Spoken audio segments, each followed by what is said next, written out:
Chat.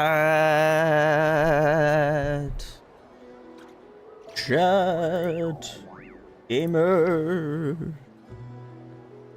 I figured we'd do a couple things because they're about to run out on time and I haven't done them. We have an event quest that I believe is voiced. If it's not, then we'll just drop off of it, but I believe it is. I believe it's like the main quest of the version, which is this one right here. So yeah, we'll definitely do this. And then we'll finish up Durin's quest. So yeah, let's do this. Read the invitation letter. Perseverance, courage, speed. The Dragon Spine International Cross-Country Challenge is about to begin. This is the one race challenge that every serious runner dreams of. The ultimate proving grounds for one's abilities. Armed with perseverance, courage, and speed, runners will hit the trails of Dragonspine, overcoming complex terrain and bone-chilling weather to reveal their true mettle. The Dragonspine International Cross Country Challenge is about to kick off. This year's event will see teams from Natlan, Sumeru, Inazuma, Liyue, and Mondstadt vying for the winner's crown. If you're a runner confident in feeling up to the challenge, then this race is for you. We also welcome all fans to attend and show their support. The Dragonspine International Cross Country Challenge Organizing Committee. Go to the arena. Oh, there you go, it's voiced. The Dragonspine International Cross Country Challenge. Huh, never heard of this before. International means there's gonna be people from all over Tibet taking part. Sounds like fun. We should check it out if we have time. That's what we'll do, Paimon, that's what we'll do.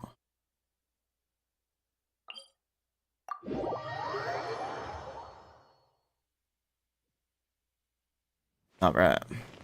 We also have the special program, I believe, tomorrow night. Which is like, it's like a little early as well, so. I guess at like 10 p.m. instead of like 4 a.m. or 3:30 when they usually do it. Oh, there's Amber. Oh, so many tents! Paimon's never seen Dragonspine this busy before. They actually did a winter event in winter. That's crazy. It's Amber! At least it feels like it. Amber! Hey there, Amber! Ah! Honorary Knight, Paimon! Sorry, I was chatting away and didn't even notice you arrive. It's so good to see you again.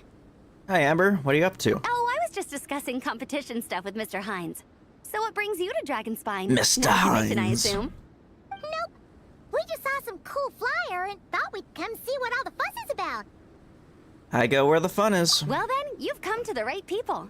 Mr. Hines and I are staff on the organizing committee here. Hello, Honorary Knight. And you must be Paimon.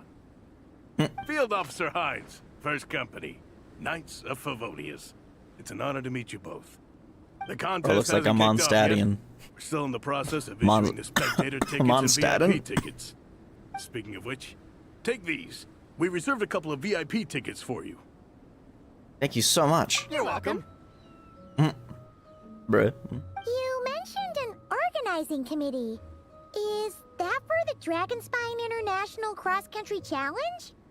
That's what we saw on the flyer. Yup, the organizing committee is a joint effort between the Knights of Favonius and representatives from Springvale. More specifically, Hines and I are in charge of registrations and security. Hello, while the sleep Springvale again. team is responsible for refereeing and support. So any problems, just come find us.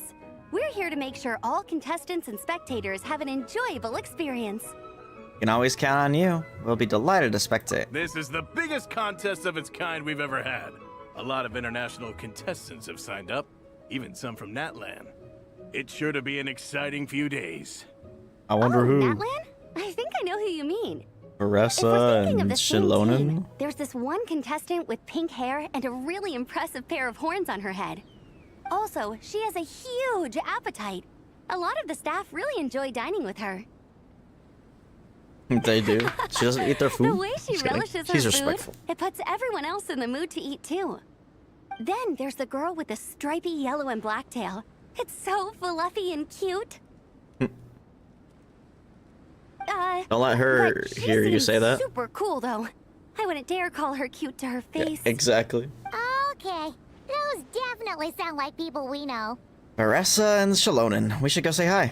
Oh, no way. You know them? Of course we do. We know everyone. Well, if you want to find them, their team's camp is over there. Their tent has a really unique design. You can't miss it. Honestly, it's a really cool camp in general. You're doing Plus, this event they brought now. a whole stash of comic books with them. Paimon sees it. We'll go check it out later. Thanks, Amber. Great. Oh, and when you do, any chance you could borrow one of their comic books from me? Their team's always talking about the comics they read, and it's gotten me kind of curious. Ah, Dragon I would Spine go music. ask them myself, How nostalgic. but I can't really leave my post. Sure, no problem. Leave it to us. Makes me feel so nostalgic, man. I remember when Dragon Spine came out. I explored the shit out of this mountain. I don't think I have 100% exploration on it, though. 99, bro. What am I missing? Is this not auto swap? I thought it did. Am I crazy? This is not considered a Mondstadt zone anyway. Do I not have the Mondstadt compass? Bro, I straight up don't. That's hilarious. That's actually hilarious.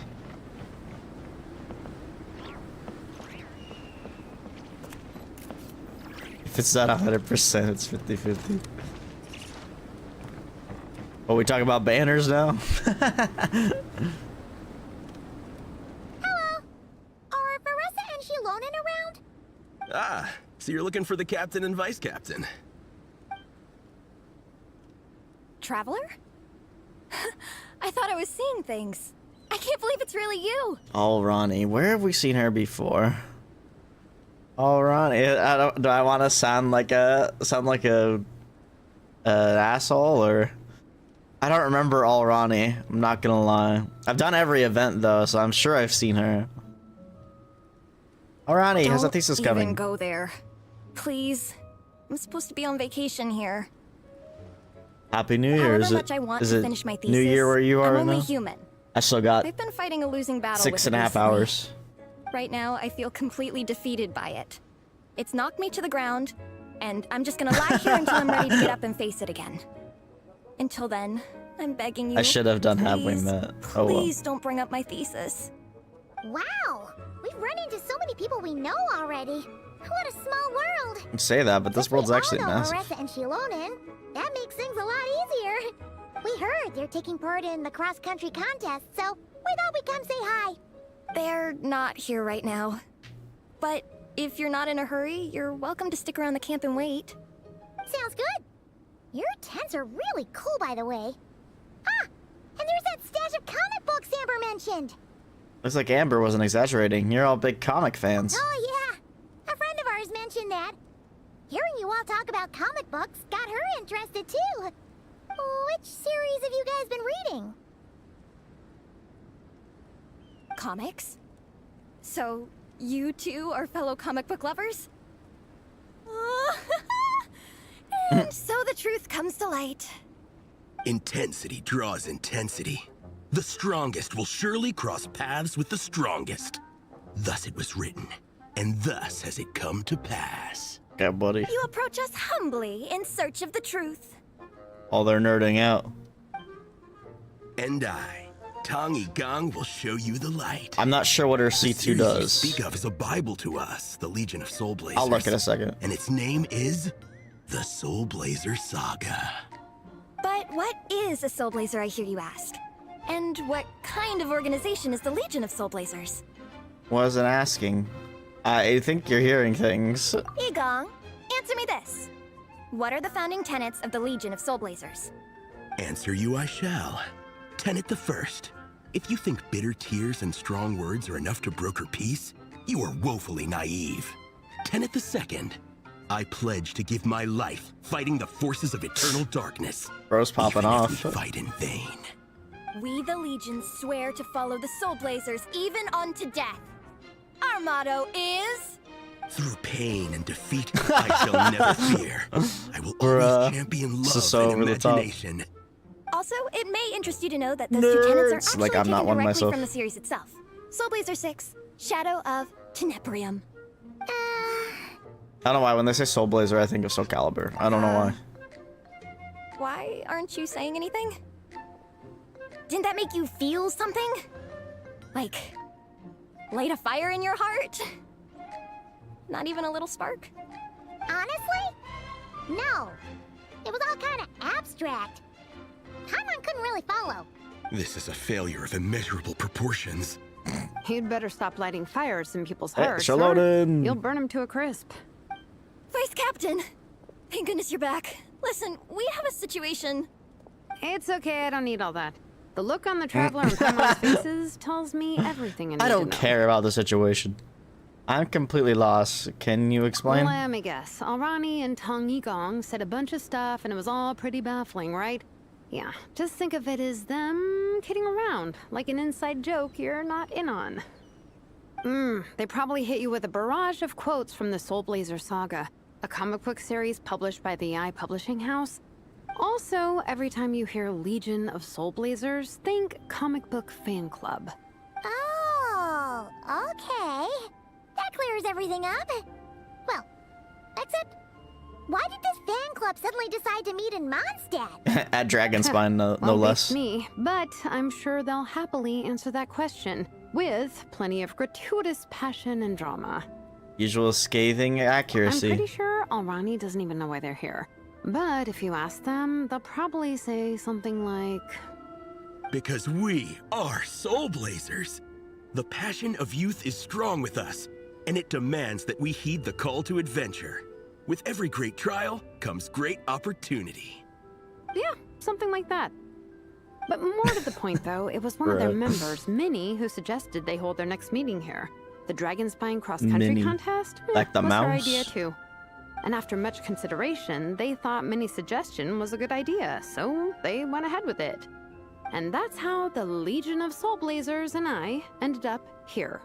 So, any chance I can borrow one of your comic books? Absolutely! I made sure to bring a few extra copies in case we happen to run into some like-minded people. Who's your friend? Where are they based? She's actually on the organizing committee. Her name's Amber. Wears a red bow. Bubbly personality. Does that ring a bell? Oh, I know who you mean. She's super friendly. I can run over a copy to her right now. I'll come with. Perfect. Oh no, they're gonna Thanks, you nerd two. out on Amber oh, and, now. Traveler, you still want to say hi to Varessa? She's over at the training grounds. Won't you come with us? Yeah, guess my nap will have to wait then. Okay, fine if you insist. Kind of a mood, Let's go. honestly. Varessa and Minnie are training together. They've been at it all day. But it is freezing out here. So it's time to call it. Okay, so Varessa. Varessa will enter Apex Drive after using a plunging attack regardless of whether she is in the fiery passion state or not. When Apex Drive is active, Varessa's interruption resistance will also further increase. Additionally, Varessa will restore 11.5 energy when her plunging attack ground impact hits an opponent. That sounds pretty good. If you really like Varessa, it's probably worth it. I'm always saying, though, that unless you really, really like a character and you like the way they play, don't really pull for Constellations. I mean, I've done it. I've pulled for Constellations on Farina. She's my favorite character in the game. But, like, I haven't done any on Skirk. Haven't done any on Escoffier. And I like them, too, but... I think more characters is always the better play, but if you really like a character, if you really like Varessa, Varessa's one of your favorites, that sounds like it's good on paper. Let me see, though.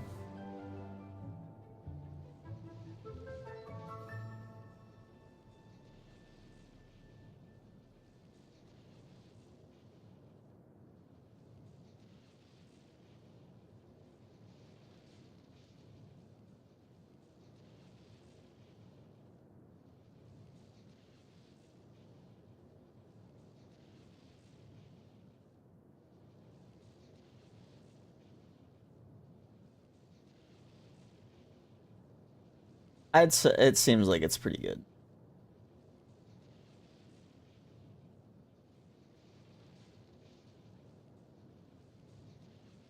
I don't know how much of a damage increase it is, but on paper it sounds good. I mean, if you're not wanting to like pull any characters anytime soon, I wouldn't see why not. See, me personally, I'm saving for Columbina and potentially Varka if he becomes playable, and Alice if she becomes playable. So, it's like part of me really wants Varessa's weapon because I like the way Varessa plays, but I think I'm gonna save. Shalonen's also a great, fantastic pull. Anything else more interesting to do?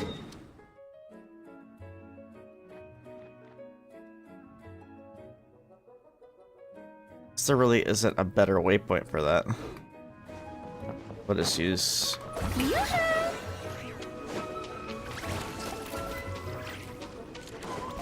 You got her C1 and lost to Tainari while polling for C6 Eon-san and C6 Cheverus. Dang, C6 Eon-san, huh? I wish I had E6 Eon-san. I don't know what constellation my Eon-san is. Only C3. I do have C6 Cheverus though. Cheverus and Eon-san are both awesome units as well. I do love that the 4 stars in this game are actually pretty good. Oh, what's up with that NPC running at Varessa? Or running in circles? Question mark? Hey, Marissa! We've come to watch you train! Wait, was that Paimon? Paimon, Traveler! I've missed you guys so much! Grabs Paimon. She has emergency for a don't eat her! You and Shalonen. Oh. So Alrani and Igong were just quoting lines at you? Way to make a first impression. Exactly! Only see 3 Their on whole the Chevy. conversation was like a closed loop. Yeah, pulling for 4 stars is tough. Couldn't find a way in. If it were me, I would have started with maximum power! That doesn't exactly welcome people into the conversation either. Especially not when they see you hoisting Minnie up into the air and spinning her around in circles the first time you all meet up. Before Is that anyone's even NPC said a Minnie, word. maybe? Oh, crumbs! Yeah, now I think about it, that's pretty embarrassing. I mean, we all kind of knew each other, but only through writing letters and trading illustrations. That was our first time meeting in person. I just got overexcited when I recognized Minnie. Couldn't help myself. Hold on. You two traveled here together, right? So, why did you say the Legion of Soul Blazers and I when you were introducing everyone earlier? Aren't you part of their team? No, it's because I'm not a member of their fan club. Nepeka is. I'm sort of standing in for her. Peika, how's she doing these days? Yeah, pretty good. She's eating, getting enough sleep, and doing well in her studies.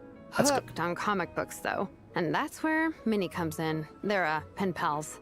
Oh, okay. Nepeka's always telling me how amazing Minnie is. She's such a great artist, knows how to make comic book props, gives the best life advice. Honestly, Nepeka's story was more sad. like a mom than a peer, so I was pretty surprised when I got her and found out that nope, Minnie's actually pretty young. Anyway, when Nepeka heard that Minnie had suggested a cross-country contest on Dragonspine, she wanted to join in. But she's in no condition for extreme sports, and, well, she knows it. Yeah, so definitely not. Instead, she asked me to go represent her at the contest and say hi to Minnie while I'm here. That's so wholesome. And I'd been preparing to go traveling for a while anyway, so we figured we'd team up. Uh-huh. And before I knew it, I'd inexplicably ended up with the title of Vice Captain. Well, yeah. You were the obvious choice. You're clearly captain material, and you know, the best vice captains are the ones you can turn to and say, keep this up. I know you'll make captain one day. You could also argue that the person who is clearly captain material should be made captain, but hey, what would I know? Never mind. I refuse to get drawn into that whole Shalonen's discussion. so done with people's Anyway, crap. I'm mostly here to buy souvenirs for Nepeka. Huh, it's like a Soul Blazer themed, Merch! Oh, okay, merch, I guess. Basically badges, novelty notepaper with character art, reprints of old comics, painted wooden character cutouts. What's with that look, Veressa?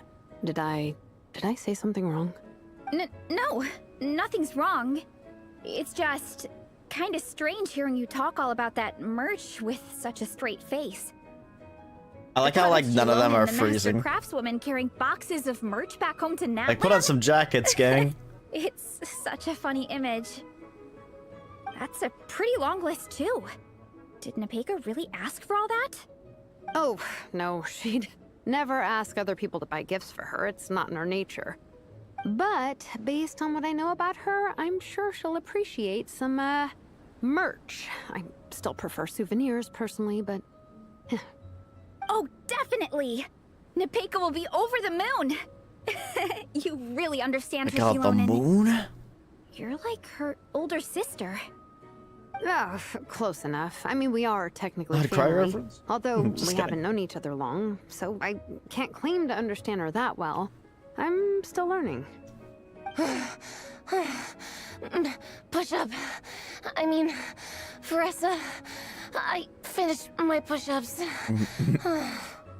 Minnie's training like crazy. Right?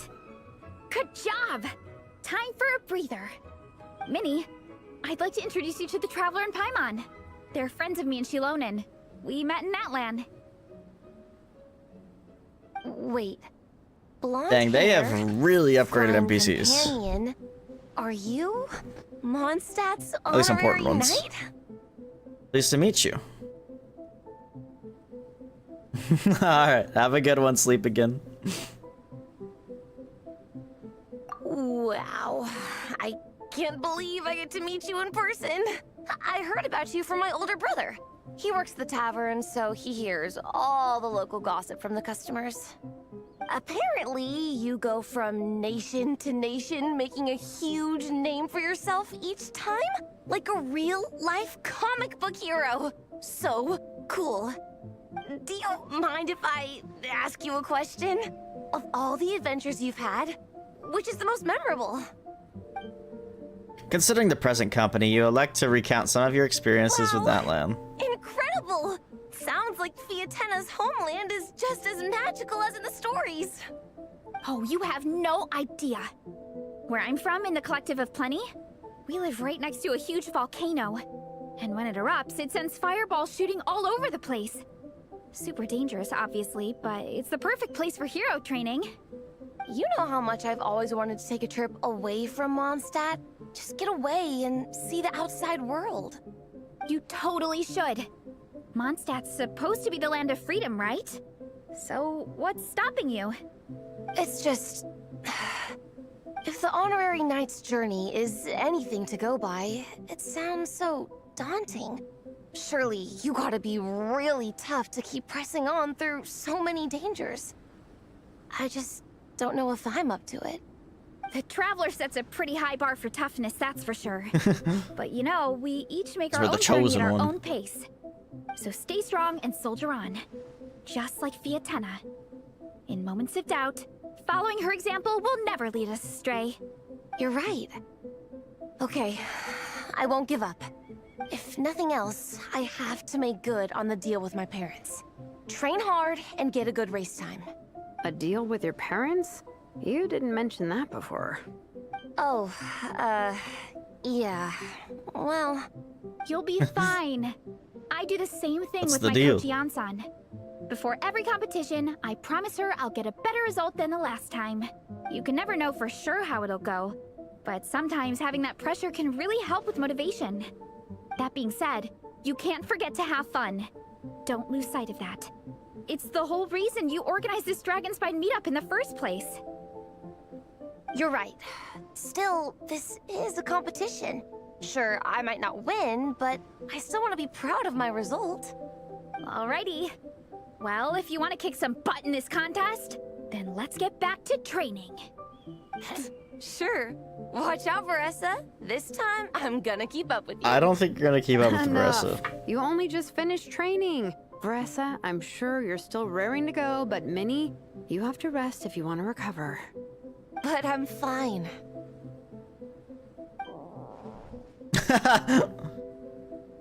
Hungary. Your stomach begs to differ. Sounds like it's time to eat. Yep. You gotta eat hard to train hard. Don't ever undereat and don't overtrain. It's true. Diet is an essential part of any training program. I can share Coach Yansan's special recipes with you. You'll wake up tomorrow bursting with energy. Guaranteed. Really? What about the local food in Mondstadt, though? Any idea what would make a good post-workout meal?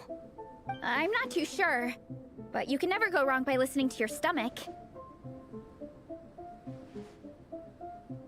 I think start with a meat NATO, then move on to a grilled fish and mint sauce, a few tacos, some stuffed and mashed potatoes, wash it down with a grain fruit meat soup, then finish it off with an apple roly-poly for dessert. What? All that for one person? That is a Yup. lot of food.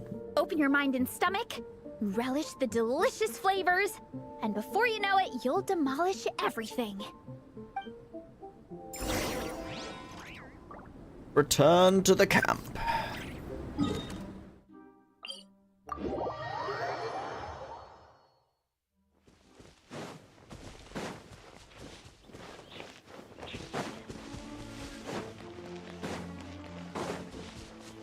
That really isn't a convenient place to get back, huh?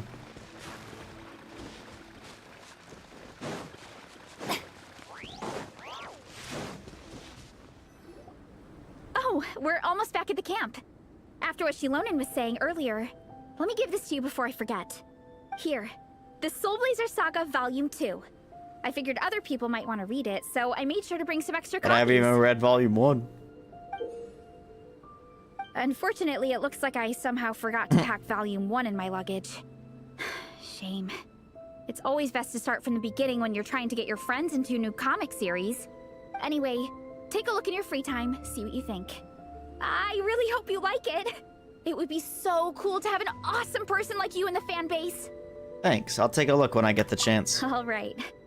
We're gonna meet back up with the others. Come hang out with us again soon, okay?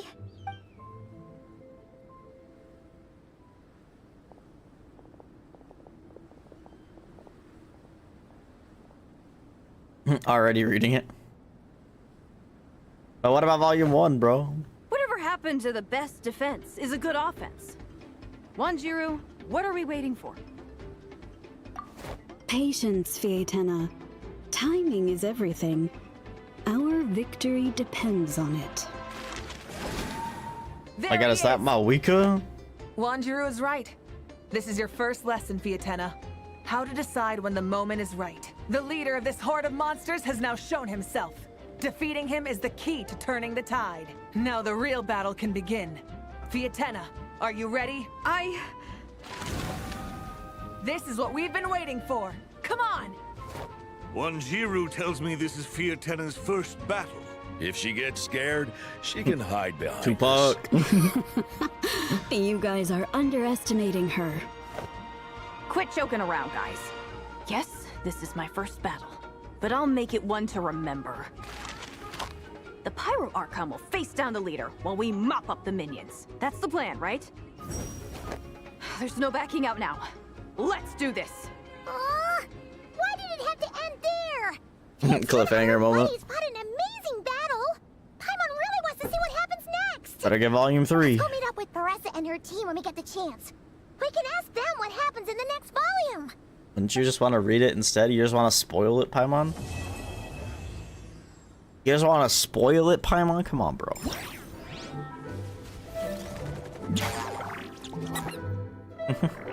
Cute.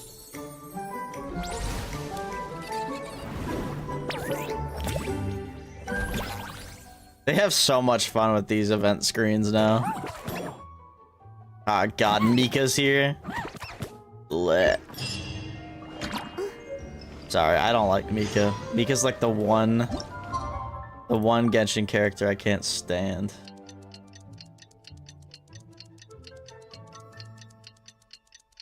Oh my God, stand.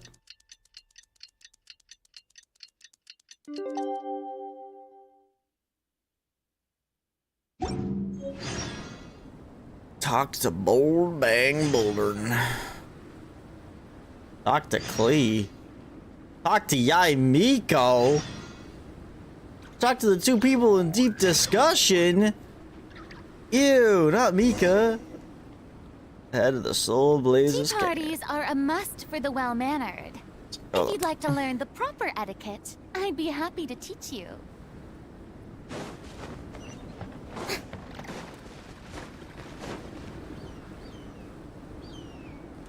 Hey, Marissa! We finished reading that comic book you gave us. It was pretty cool. Morning. Wait, you finished it?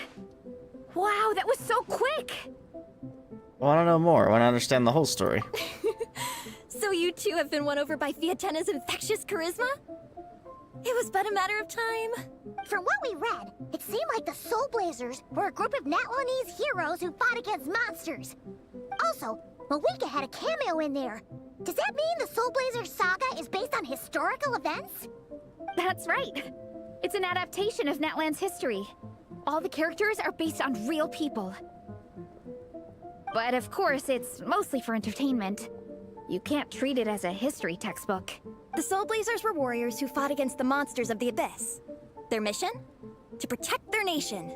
The finest warrior of all the Soul Blazers was Fiatena. She is our hero, our role model. The Pyro Archon has some real cool fight scenes too, though. She fights with real passion. But there's a whole bunch of other comic series that deal with her story specifically. This one is more focused on Fiatena's story arc. Her motivations, her rise to greatness, and so on. No matter how desperate things got, she never lost hope.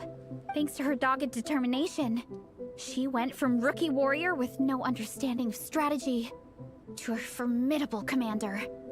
Along the way, she became friends with a group of fellow warriors who stuck with each other through thick and thin. Fiatena! She's my hero. This story really means a lot to her. She seems truly inspired. Oh, every time my thesis gets rejected, I just think about all the challenges that she faced.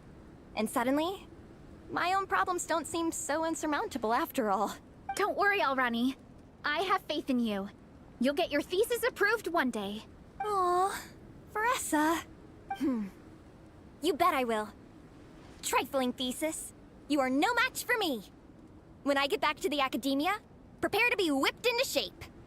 So, now that you guys are into this series, you wanna join the Legion? What does it involve? It's a comic book fan club, right? Don't stress over it. Yes, we were initially brought together by a shared interest in comics, but ultimately our main purpose is to share life's joys and get rid of life's woes. Whatever comes our way, we have each other, and we can face it together.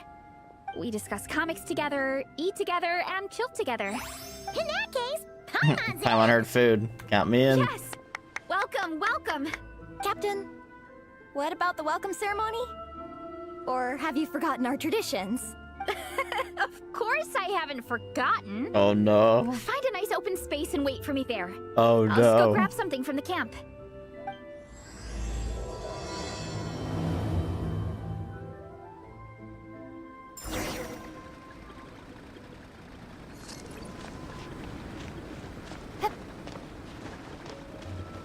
See if the other things are voiced.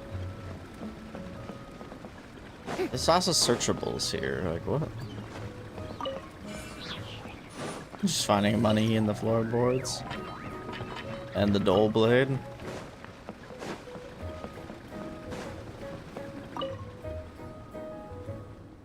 Damn. That's what I'm saying. We figured it out. Eula detests rigid, stuffy people the most.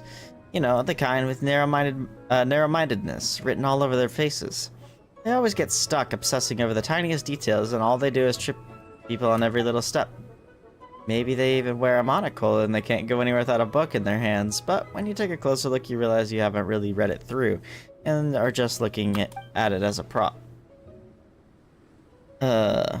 What they're really trying to do is put on a so-called intellectual aura and get a leg up on you before the conversation even starts. That was spot on. I could picture it already. Yanfei and Amber? Now that's a duo Paimon's never seen before. Hey, what are you two chatting about? Oh, hey, Honorary Knight and Paimon, you're here. Aunt Faye and I were just discussing if we should have a few big bad snowmen as Easter eggs in our game. Ooh, like targets that look like monsters? We were thinking that apart from the more typical monsters, we could also include some less traditional characters. Looks like Aunt Faye and I share too many similar ideas about the casting. Aunt Faye, didn't expect to see you here. What a pleasant surprise. Kind of amazing seeing you side by side. Paimon could tell right away you really click. Yeah, I'm really surprised to run into Tabor and Paimon in Mondstadt too. You know, this isn't actually my first time in Mondstadt. I've helped with several civil lawsuits here before. This time, Yao Yao and I just finished up our work when I happened to hear about the opening of the Dragonspine International Cross Country Challenge, so I thought I'd check it out. As it turns out, after I reached the venue, I ran into Amber while asking for directions. We hit it off immediately. So I decided to come try out the game Amber's managing and chip in with some suggestions. Any friend of Eula is a friend of mine too. And fun games are meant to be enjoyed together with other people. Want to give this a try, Honorary Knight and Paimon? This minigame is called Jade Pitching, and it's designed to help our guests from far and wide to unwind and ease their stress. Yeah, let's practice our snowball fight skills. It might come in handy in the future. And if we ever find ourselves bored with a little to do, we could play to see who's better. The loser has to cook. I'm pretty good at throwing snowballs. Snowballs, fireballs, you know, all elemental projectiles have something in common. As someone as skilled in combat as you are, this should be a piece of cake. I don't want to do it right now.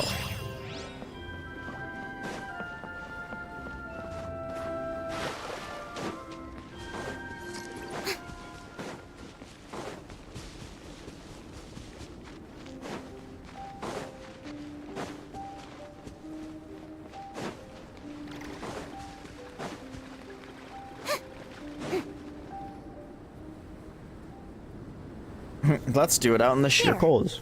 This is a good spot.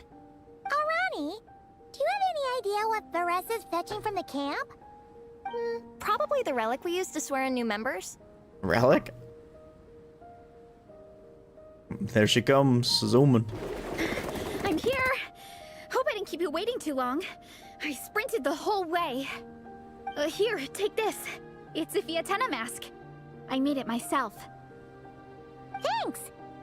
Huh? Isn't this the mask you wear in combat? That's right. Fiatenna used to wear a mask in combat too. So the one I made for myself is modeled after hers. Ah, the lore. Mind if I keep going for a bit? Not at The all. lore. The floor is yours. The tale of the Soul Blazer saga is a long one, told over 12 volumes. The characters go through so many changes along the way, growing and developing as the story progresses. This mask, for instance, is just one of the 5 different versions Fiatenna wears during the story. This one is my favorite of them all. At one point, Fiatenna goes through a tough phase where she's disillusioned after fighting so many battles, but her friends are always there for her even through her darkest time. With their encouragement, she was able to rally and get back on her feet. And this is the mask she wore when she made her comeback. In my view, that makes it the perfect relic to use for inducting new members into the Legion. Oh, this ceremony just got super ceremonious. Super Hold on to ceremonious. it. You're gonna need it during the ceremony. Oh, Captain, is it time? Now, Traveler and Paimon, join me in reciting the Legion of Soul Blazers Creed, which we will cry out at the top of our lungs. Wait, we have to shout it out? Yeah. Just imagine you're bursting with praise for the chef after a sensational meal. Or, for me, sometimes, I get so happy hanging out with my friends that I just want to shout, "Thank you!" as loud as I can. When you believe in something, you shout it for the whole world to hear. It's not wrong, but goddamn. I couldn't have put it better myself. Now, repeat after me. Okay. Through pain and defeat, we shall never fear. Through pain and defeat, we shall never fear. I will always champion love and imagination. I will always champion love and imagination. Great! Soul Blazers, as of this moment, you are now members of the Legion. Nice. Nice. I can't wait to tell Shilonen the good news. If I'm not mistaken, she's out training with Minnie and Igong today. Got it. All right, let's go. Let's go, people to baby, as Nico would say. Guess that wasn't sheer cold up there.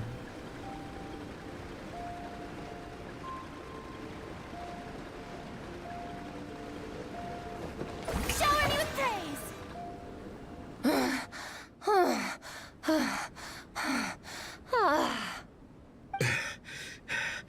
Vice Captain, shall we call it a day? That's enough strength training for now. But we still have racetrack familiarization training. We can't afford to skip it. Attention, Soul Blazers! Da-da-da-da! It gives me great pleasure to introduce 2 new additions to the Legion of Soul Blazers. The Traveler and Paimon! Pleasure's all mine. Alright! Induction complete! Now we're officially Soul Blazers! Ah, welcome to the club! Unfortunately, I don't think we'll be able to hold a welcome party for you today. Minnie and Igong have been training for ages. They are completely exhausted. Congratulations. Minnie, you still up for racetrack familiarization training? Just said you can't skip it. Why wouldn't I be? Since it's a 4-person relay, we gotta rehearse every stage. I'm so jealous of Alrani. Logistics is the easiest job. Gets to stay at the camp the whole time. Yeah, they seem totally wiped out. Alright, we can skip the welcome party. We pretty much know everyone anyway. Shame you have to miss out, though. I feel kind of bad. Let me think. Ah! Okay, here's what we'll do. Why don't you join us for training? We still need to practice on the race course itself, so we could turn it into a team-building event. In this cold weather, there's no better feeling than running around and getting the blood pumping. We'll all feel toasty and warm by the time we're done. What do you say, Traveler? Me? Join you for training? Come on, it'll be fun. We can chat while we train. It'll take your mind off it. Paimon, thoughts? Get those legs moving for once? Count Paimon out. She is not cut out for this at all. Lamo. Paimon's never run a day in her life, because she can fly. Flying's way faster than running. Is it now? We should race sometime. Put that theory to the test. No thanks. Paimon flying is faster than Paimon running. Not Veressa running. Alright, we'll let Paimon off. It would be pretty absurd having someone who can fly join a running race. I'm all rested up, so I can join you instead. As for Minnie and Igong, if you guys want to keep training, then pace yourselves and stick to slow jogging. But if you're worn out, feel free to stay put and recover. Thank you, Vice Captain. Yeah, I'm not moving. I'll just rest right here. I'm down to keep training. Okay, that makes 4 of us for training. Me, Veressa, Minnie, and the Traveler. Let's split into 2 groups then. Shilonen and Minnie can do a slow jog. I'll be sprinting full speed on the race course. Traveler, you join whichever group you want. We're just happy you can join us.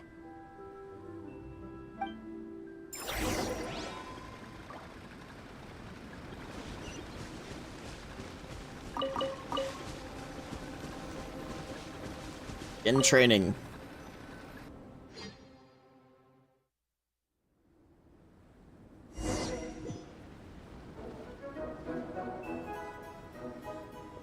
Okay, keep your head up, shoulders back, and allow your arms to swing however feels natural. You'll save energy that way. Should I just run past Veressa? Oh. This track forms part of the official race course. It's one of the Damn, flatter she's sections. washed. Oh, monsters, huh? I guess that makes sense. Mountains have plenty of places for wildlife and wild monsters to hide. I'll politely ask them to leave us alone. I don't think... Oh, yeah, it's just being sarcastic.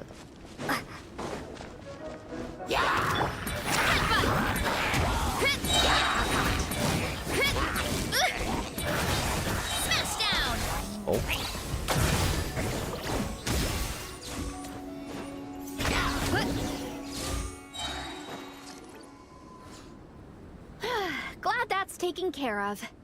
One less thing for Minnie and Shilonen to deal with. They're jogging the same course as us, right? They should be here any minute. Let's wait for them.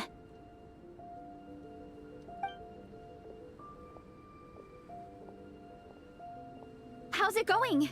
You two holding up okay? I'm good. Minnie's form is so much better than last time.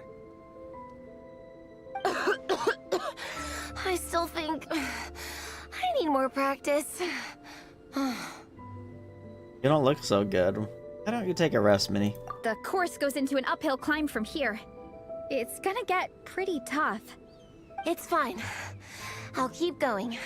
I gotta get a good ranking. I don't want to drag the team down. Even so, you shouldn't push yourself too hard. Health and safety always come first. Results are second. Thanks, Veressa. I do appreciate it, but the thing is... You need this, don't you? For personal reasons? You mentioned some kind of deal with your parents. I'm guessing it's something to do with that? I noticed you had a certain look on your face when you first brought it up, like you were trying to suppress how you were feeling. In my view, when a kid makes a face like that, it's actually a cry for help. So, what's really going on? You can tell us. If you keep it to yourself, we can't help you fix it. I remember Minnie saying in one of her letters how she hoped to go to Inazuma one day and work as an assistant comic book artist. That or become a prop maker, building true-to-life comic book items for fans. But her mom and dad aren't very supportive of her goals.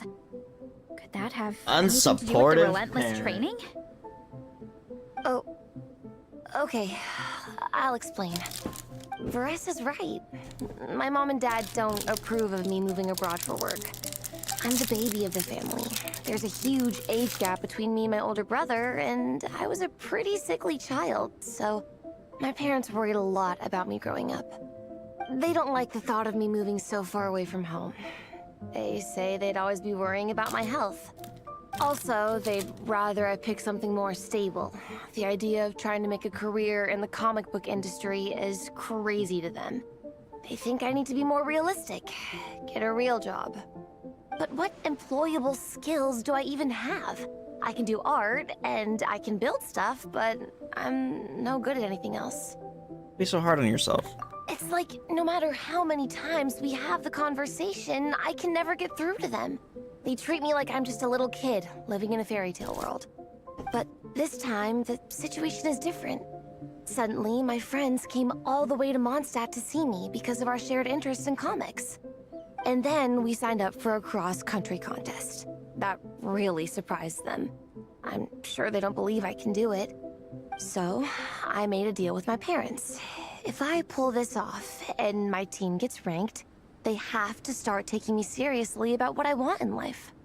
Don't worry, Minnie. You're in good hands. Even Coach Yan-san has praised me for how fast I can run. And she has high standards. And you've seen Shilonen when she gets going, right? She's as tough as they come. A real hero. She fought wars for her tribe.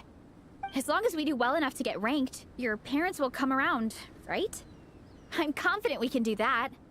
We are all behind you on this. Veressa? Minnie, I still remember that time you sent Nepeka some of your work. Artwork of Fiatena, and a mask you built yourself. She showed them off to all the other kids in the tribe, and they loved them so much, they offered more to buy them off her. But Nepeka wasn't about to let go of them. Base Nepeka. Huh? Really? I had no idea anyone would want to pay for my artwork. Why wouldn't they? Your creations have real value. And while that's subjective in emotional terms, hey, the offer of more is a pretty objective measure. To me, that fact alone says that you already have a real job. Your mask and artwork are already famous in the Collective of Plenty. People are constantly asking, who painted this? It's incredible work. If you ever visit our tribe, you can bet there'd be crowds of people swarming you and begging for your autograph. Damn. I'll definitely visit one day. I I had no idea I had fans already. All in good time. We can talk more about that later. For now, I think you need to stay here and get some rest. Thanks, both of you. I'll make sure to rest properly. Good. I'll stay here and keep you company for a while. The Traveler and I will keep training then. Might as well finish out the track.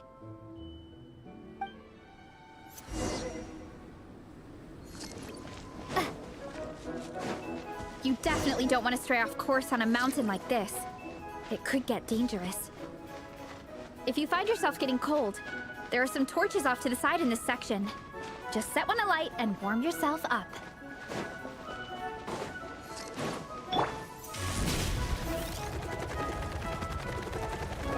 Oh.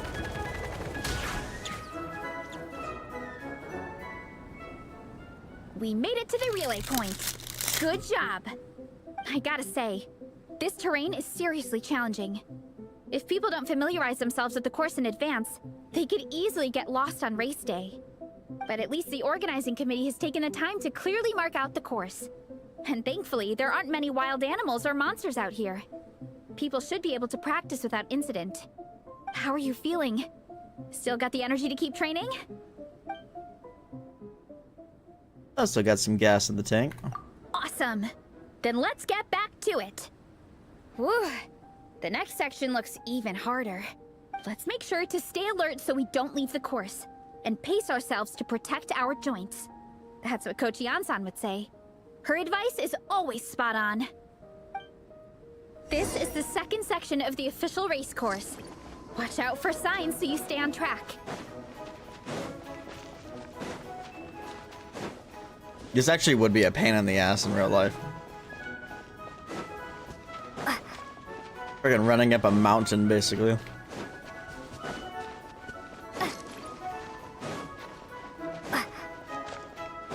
And through snow at that.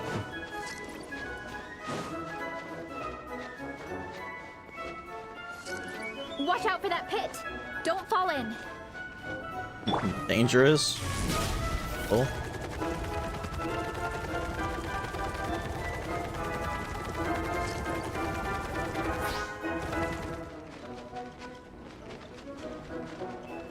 Running late again. There's a gap here. If we jump down, it should shave off a lot of our race time. But it's a little risky. Gotta be careful not to sprain an ankle or it's game over. Wait, what? How does that save time? Like, legitimately, how does that save time?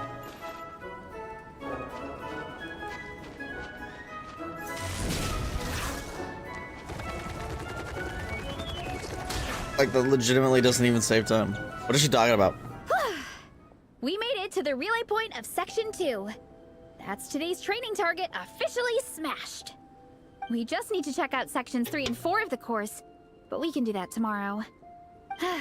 Now that we've stopped, it suddenly occurred to me. After a whole morning of running, we're still only halfway up the mountain. The day is young, you want to climb the summit? Kinda? But then again, I'm already freezing. And it must be even colder up at the top. Yeah, forget it. Let's head back. I'll catch a cold if I'm out here much longer. Why don't we regroup with Shilonen and Minnie, then head back together?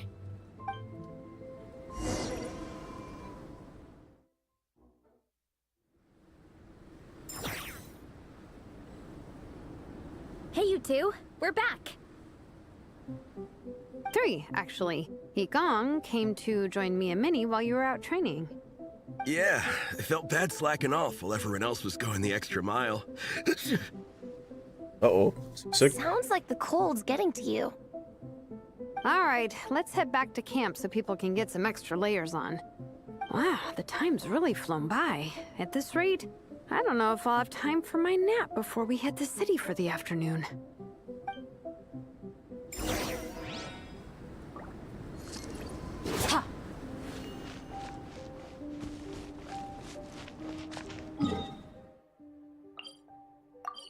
Yeah, we can teleport directly to camp.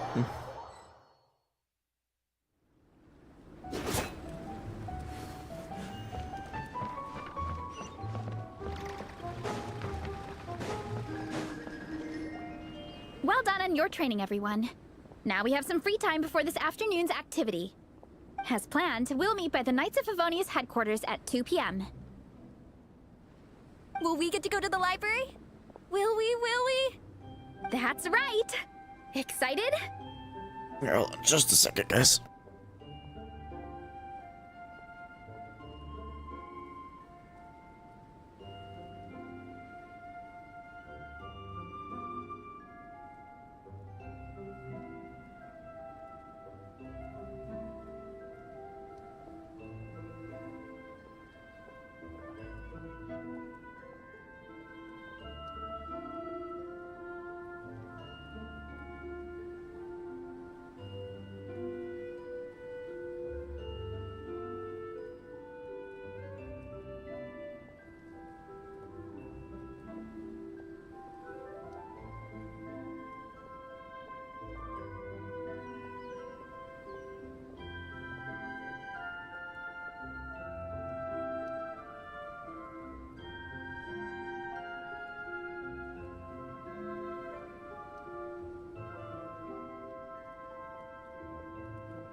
All right, I'm back. Okay. Yes? Yes? After days up here in the mountains, I'm looking forward to finally checking out the city. Great. In that case, see you all at 2 p.m. sharp for some well-earned fun. Yeah! That brought them up. Now that fun's on the agenda, they don't seem so tired anymore. Well, of course. It's important to relax and de-stress after training hard. And to eat. I am super hungry right now. Okay, everyone. Dismissed. Dismissed. I love this change a lot, actually. Being able to just change the time instantly. Go to the Mondstadt Library. Hope I don't trigger the Devon. The Durin quest accidentally. Like, I do want to finish that today as well, but trying to finish Okay, this people, first. time to go. I wonder what the Mondstadt's comic collection is like.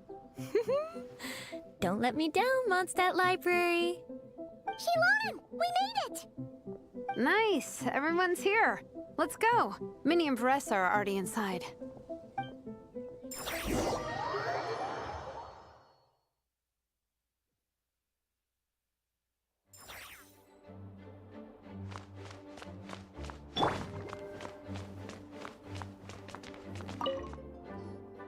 They don't seem to have a dedicated section for comics and light novels here. Everything from the Yai Publishing House is grouped under children and teens. Is there something wrong with that? Yes, because not all comics are meant for children. Everything is wrong with that. Would you put the Soul Blazer Saga on the same shelf as the Boar Princess? Hey, watch it. Yeah, what do you got against the Boar Against Princess? the Boar Princess. Boar Princess Oh, is a sorry. classic, bro. I didn't mean it like that. To be fair, the Boar Princess is a pretty good read. I bought the whole set from the Wan Wen Bookhouse. What are you... this guy. What are you reading, The Yagong? Soul Blazer Saga Armored Assault Volume 1. Ah, the Soul Blazer spinoff. Yep. This book was my first introduction to the Soul Blazer universe. It abandons traditional modes of human combat, instead housing the heroes within giant armored mecha. Oh my each god, the size mecha. of the Jade Chamber. And since it isn't The world canon, building is it's so free great, to delve bro. into territory that the original series can't explore. Oh, they like talk aerial about stuff from combat. everywhere. It goes pretty hard. When I discovered this as a boy, I thought it was the coolest thing ever. As soon as I saw mecha and mid-air dogfights, I was hooked. So you're big into the mecha genre, huh? I sure am. After that, I was hunting down books in the Soul Blazer series wherever I could find them. I even bought the Mecha Warrior action figures released by the Yai Publishing House. I gotta say, though, it really did a number on my savings. Those action figures are so expensive and there are so many to collect. Real. Yep, that's how it goes. Real. Seems like every other day there's a Soul Blazer reprint, Relatable. collector's edition, spin-off series, sequel. So much to keep track of. Yeah, the thing is, the publisher knows exactly what they're doing. They keep milking their cash cow for all it's worth. Persona Because reference? chumps like me fall for it every single time. Me too.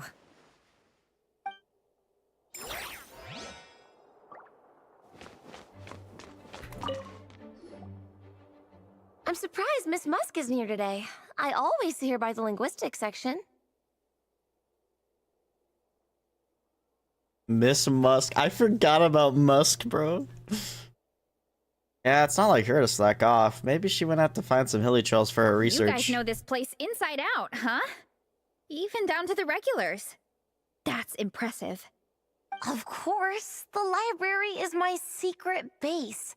Why don't I ever see you which here books then? are on what shelves, who the I hope she regular stays here after customers this event, are, honestly. even what We brand see of here. tea Lisa Although uses she might go for to her Inazuma. afternoon drink. This chair is the same one I was sitting in when I first read through the Soul Blazer saga. And anytime I want to write letters to my friends in the Legion, Lisa's about to tell you guys to this be is where I quiet. come. Jesus. I Beloved. just feel so comfortable here. Miss Lisa is really friendly. She's shared some of her snacks with me before. Wow, amazing! Snacks. What I meant to say was, this library is totally different from the one back home. Instead of books, we have woven scrolls. They're usually hung up high on the walls, which means the shorter kids can't always see them. But I was always tall for my age. Whenever my friends wanted to read a woven scroll, they'd come get me to read it out for them. I got so used to reading woven scrolls in a group that when I eventually got into comics, I carried on the habit. It's more fun reading them together with friends. You think so? How does that work, though? Because everyone reads at a different pace, right? It works fine. The faster readers just wait for the others to catch up before turning the page. Plus, with other people around, you can read for a bit, then chat for a bit, then read some more. Beats reading in silence. Funnily enough, that's actually how I got to know Shilonen. This one time, I came to her workshop planning to commission her for a job. When I arrived, I found Nepeka reading a comic book.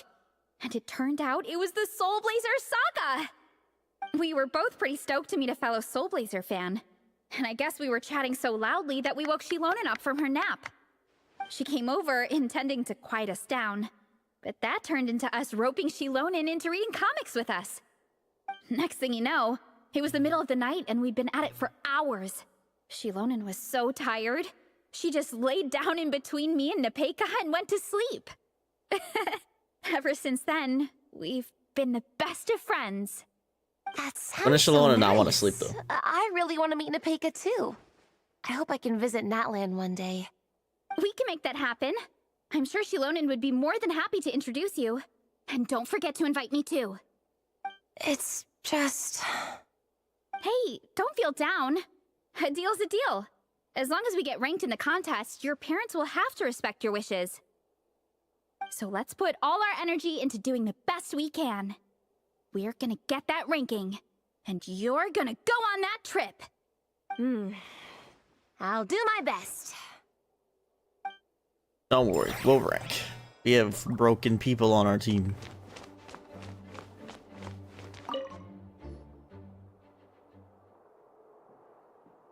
I am loving the atmosphere in here.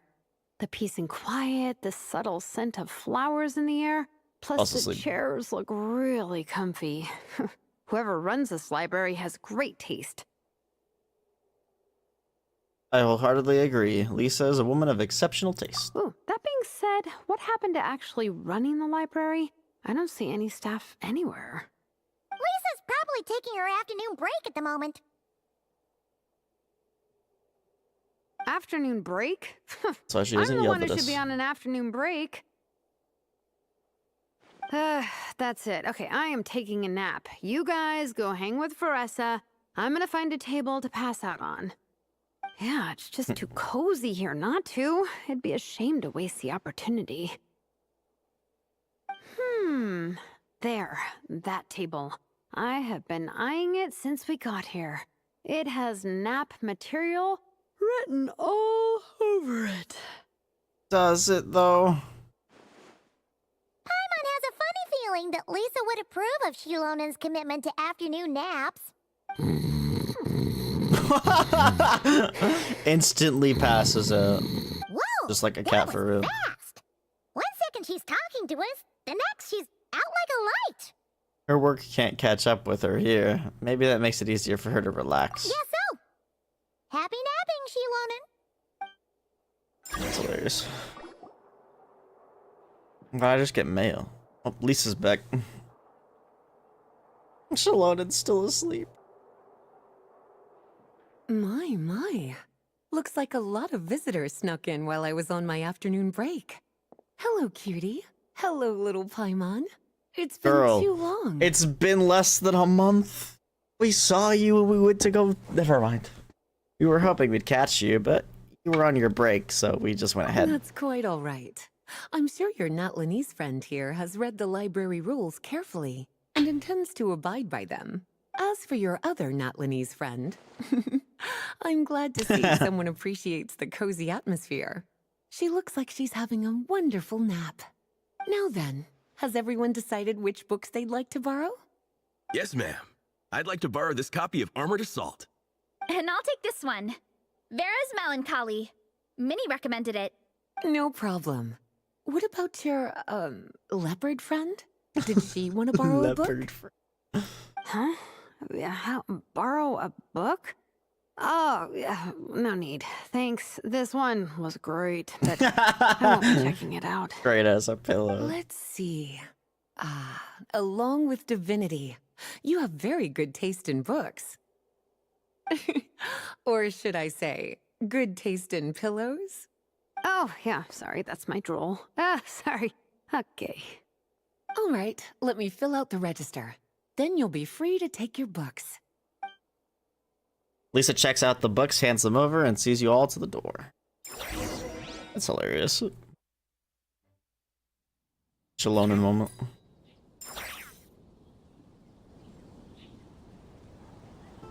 My appetite is insatiable today. Must be because of all the exercise. Yeah, I bet everyone's getting hungry by now. We Good did hunter. push it pretty hard this morning. Plus, the organizing committee had a load of supplies to distribute today. Stuff to keep people warm. I'm ravenous after moving all those boxes. Minnie, you're a local. Any recommendations on where to get a late lunch? Good hunter. How about Good Hunter? Their steaks are really good. Oh, I am so down. I'm craving a plate full of meat right now. Igong, Ew. don't tell me you caught a cold again. Sounds like we should get some hot soup for the table. Come on, let's go.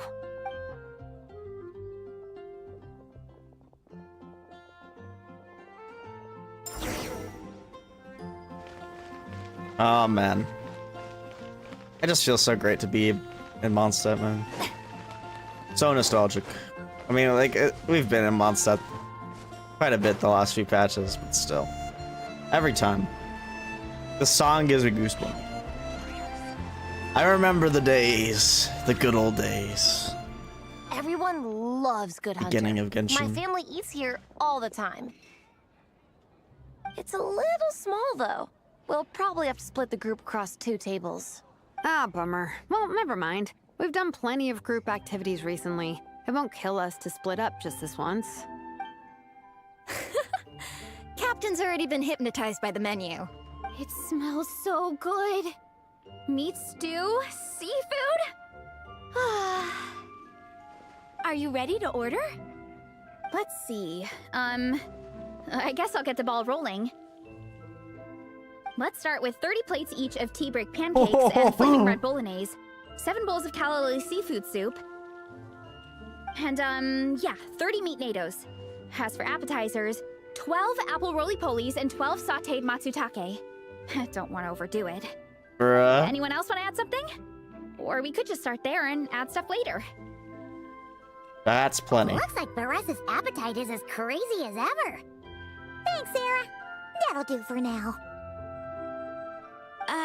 Are you sure it's not too much? Oh, I promise you, none of it will go to waste. If you say so. Well then, I guess I better get cooking. Nothing beats eating a nice big meal when you're hungry for it. After a short wait, Sarah expertly maneuvers the enormous platter to your tables. Thanks, says Varessa before digging in like there's no matter tomorrow. how many times I witness it, the Varessa versus food show never ceases to amaze me. You gotta hand it to the collective of plenty. They can pack it away, and they can pack a punch. Well, you gotta eat so you have enough energy for training. And as Sviatena once said, even a beast of the abyss knows that being a picky eater is an unpardonable sin. So all the more reason for us to eat our fill. Oh, I know that line. It's from that standalone special, Sviatena versus Abyss Lecter, Battle of the Meat Feasters, right? Wow, really plumbing the depths of obscurity Don't here. underestimate a hardcore fan. I know every line in the Soul Blazer saga, no matter where in the Soul Blazer universe it comes from. That's crazy. Nice one, Alrani. The writers had fun with that one, didn't they? Pure comedy. Can you imagine if that was based on a true story? An eating competition with an abyssal monster. Such a hilarious proposition. Yeah, it's really stretching the boundaries of possibilities. I guess it takes a certain kind of talent to come up with ideas like that. Wacky ideas are one thing, but what really blows my mind is the characterization process. The way they take historical figures like Sviatena and breathe new life into them as comic book heroes is just so impressive.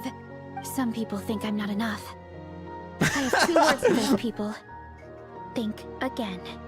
That's one of my We really are favorite just in the Sviatena comic quotes book of all club right time. now. That's from the Soul Blazer Saga Volume 3. Just FYI. Thanks, Alrani. Minnie, do you have a favorite Soul Blazer quote? Or a favorite plot point There's in about to general? be deep and meaningful. I think for me, it's the way they portray Fiatena's dream.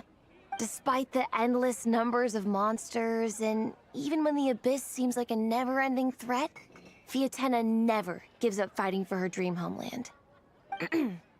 Maybe it is impossible, but if we don't try, we'll never know. Oh, yeah. I love that line, too. Volume 3 strikes again. FYI. No matter what, We need to read volume 3. Fiatenna always stays true to her dreams. That's why she'll always be my favorite hero. Same. But when I look at my own life, I wonder, will I ever have that same kind of tireless dedication? Following your dreams is so hard sometimes. I feel like I'm giving everything I have to give, but everyone around me is telling me, give up. It's not realistic. I don't know. Honestly, I'm not even that good of an artist. I'm never quite happy with my work. Sometimes I get to thinking that I should just pack my pens and paper away and be done with it. Maybe life would be easier that way. But I've tried that before too. And it's never long before I start to miss it. I'll be at the grocery store buying some cured meat or at home doing some chores, and I'll suddenly find myself thinking, I miss my art. Well, let me guess. It always ends up with you digging out your art supplies and giving it another try. Yeah, it's turning into a bit of a cycle, honestly. I keep flip-flopping between, that's it, I'm never painting again, and no, I gotta keep trying. Who am I kidding? I'll never have Fiatenna's perseverance. You're thinking about it all wrong, Minnie. Even Fiatenna had days when she didn't feel like training or eating right. Having tireless dedication doesn't mean doing the same thing on repeat every day. To me, dedication just means being passionate about something. Wherever you go, whatever you do, you always carry it in your heart. Sometimes you let yourself go, but it's okay. You can always get back on the wagon. If you lose muscle or stamina, you just build it back up again. The important thing is to keep that passion alive through all the ups and downs. As Fiatenna said, there is only one eternal power in this world, the power of love. Exactly! From Volume 6, The power of when Fiatenna love. delivers the crushing blow to her enemies. You see? The important lessons stay with you. Yeah, and they always will. Here's to your dreams, and here's to your passion. Wait a sec! Baressa? When did you clear all those plates? While everyone was talking. I guess Fiatenna put me in the mood for a meat feast. No fair! Come on, everyone, eat! We need to catch up! Everyone grabs their cutlery and vies for a fair share of the remaining food. So full. I can't eat another bite. I'm absolutely stuffed. Should we head back to camp? We can walk off some of that food.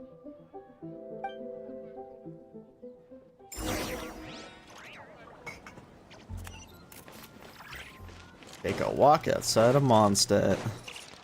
Time to go scare away Timmy's birds. Timmy's pigeons.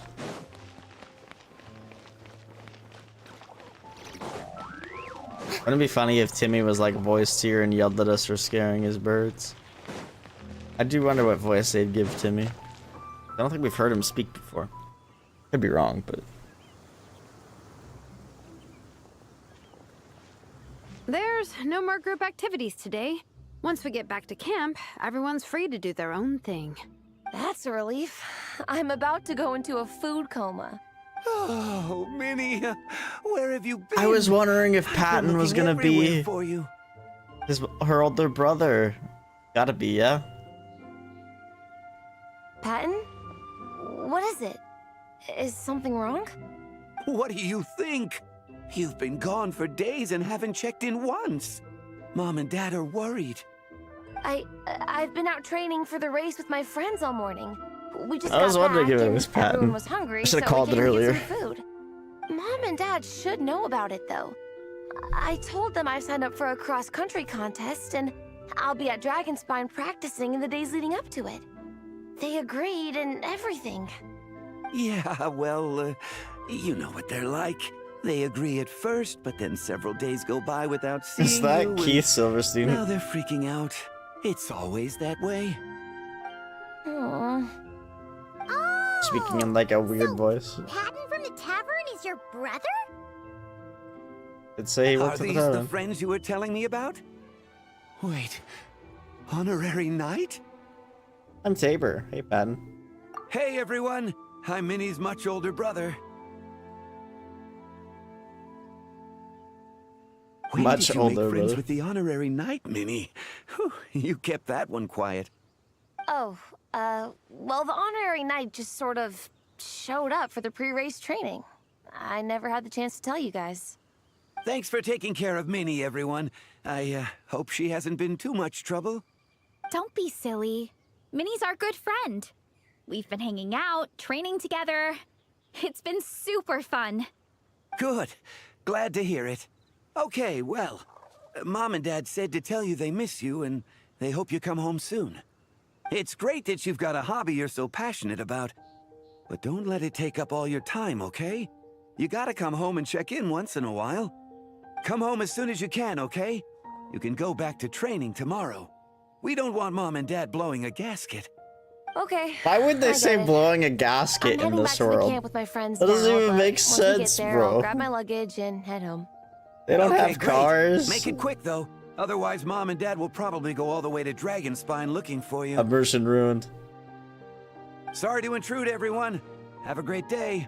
I'd better get back to the tavern now. Watch there be cars in Snezhnaya. I'm gonna sound like an idiot. I guess their other machines could technically do it.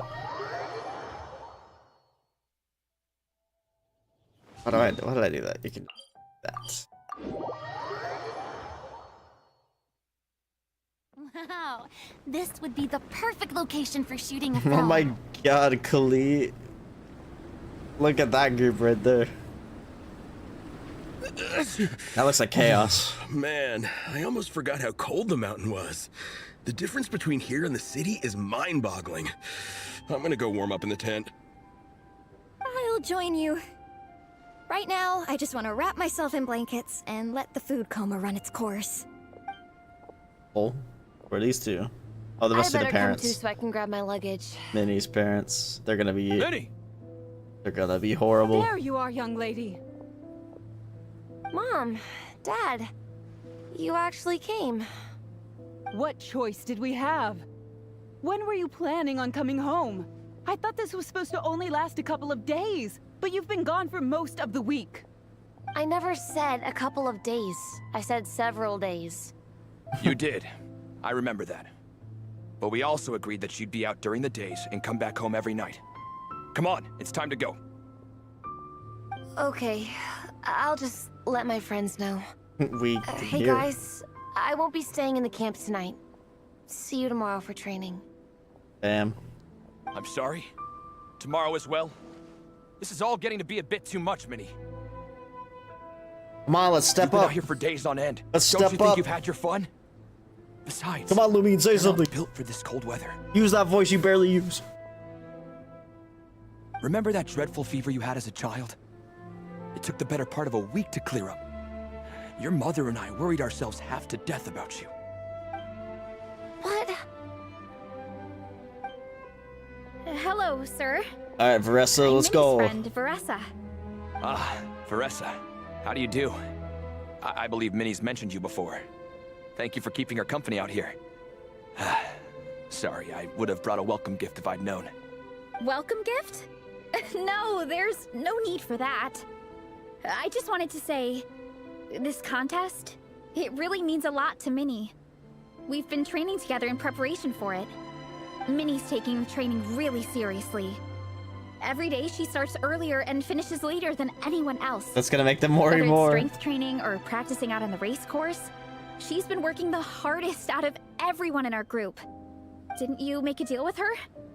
I heard that as long as Minnie gets ranked in the contest, you'll consider letting her do what she wants with her life? Her greatest wish is to work in the comic book industry, and she's putting so much work into it. Surely you don't want to see all her efforts go to waste. Of course not. But the thing is... Mom, That's enough! What's more important? Your comics or your health? I don't know how many times we've told you. It's great that you have a hobby, but you need to learn the difference between work and play. When's it going to stop, Minnie? when you ruin your health in the name of fun? Don't take your father's words too hard, Minnie. Both of us just want what's best for you. You're still young, and it's great that you have something you're passionate about. But at some point, you need to think about your future. I've seen your artwork. I can relate to this, unfortunately. Not from both, but one of my being a comic parents. book artist just isn't a stable career. I'm sorry, Minnie. I didn't mean to be so harsh. At least I know seem how much somewhat effort reasonable. you're putting into this. We both do. We really admire your determination. You're our daughter. And we love you so much. But surely you can appreciate where we're coming from. Dreams are great. But at the end of the day, they don't put food on the table. Mom, Dad, can we please continue this in private? Yes, of course. Let's move over there.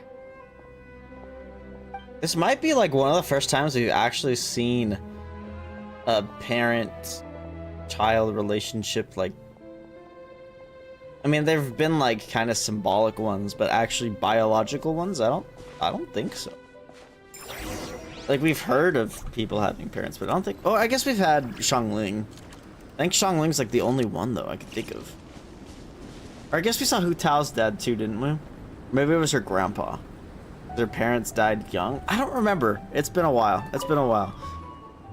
Oh, things got pretty intense with Minnie's parents there. Even Paimon didn't Maybe we dare did to see her interrupt. dad as well. Her grandpa and her dad. I kind of wanted to speak up on Minnie's behalf again, but I didn't even But know they're how to both butt dead. in. I mean, it sounded like their hearts are in the right place. They said they have her best interests in mind, expressed concern for her health, tried to comfort her, but the whole thing still just felt kind of off to me. I can't quite pinpoint what it was, though. What about your parents, Veressa? Have they always supported you? I mean, whether I'm training, eating, or heading to bed for a nap, they're all smiles. But Minnie's parents, neither of them were smiling when they spoke to her just now. Their words were caring, but their tone was so angry. I don't understand it. It sounds like they don't want to let Minnie take part in the contest. But then all her hard work will have been for nothing. What are we gonna do? I'm supposed to be Minnie's captain, but I feel powerless to help her. I wasn't expecting the Pekka's gift for Minnie to come in handy so soon. I was planning to save it as a final surprise before we leave, but under the circumstances, it would be silly not to use it now. You've got a plan, Shalonen? How do we fix this? I can't put smiles on our parents' faces, but I think I can make sure Minnie gets to participate in the contest. Okay. What's Shalonen cooking? That's not true. I promise I would never. Well, in that case, we can discuss this more back home. Sorry to interrupt, but there's something I'd like to discuss with the two of you. You must be Vice Captain Shilonen. Minnie's mentioned you before. Is something the matter? If it's about the competition, don't worry. We'll let Minnie take part.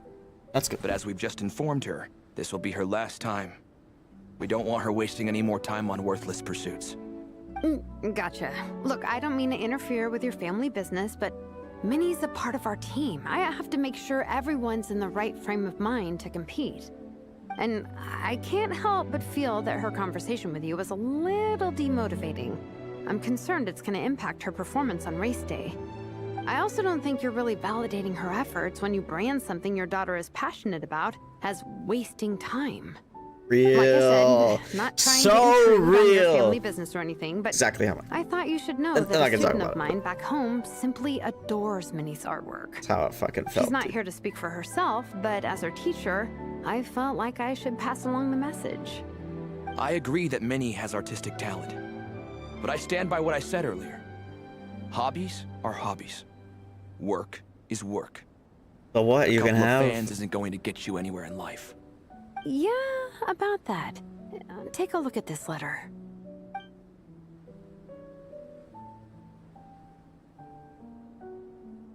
What's this? Let's call it a token of appreciation from Minnie's fan base. Mora?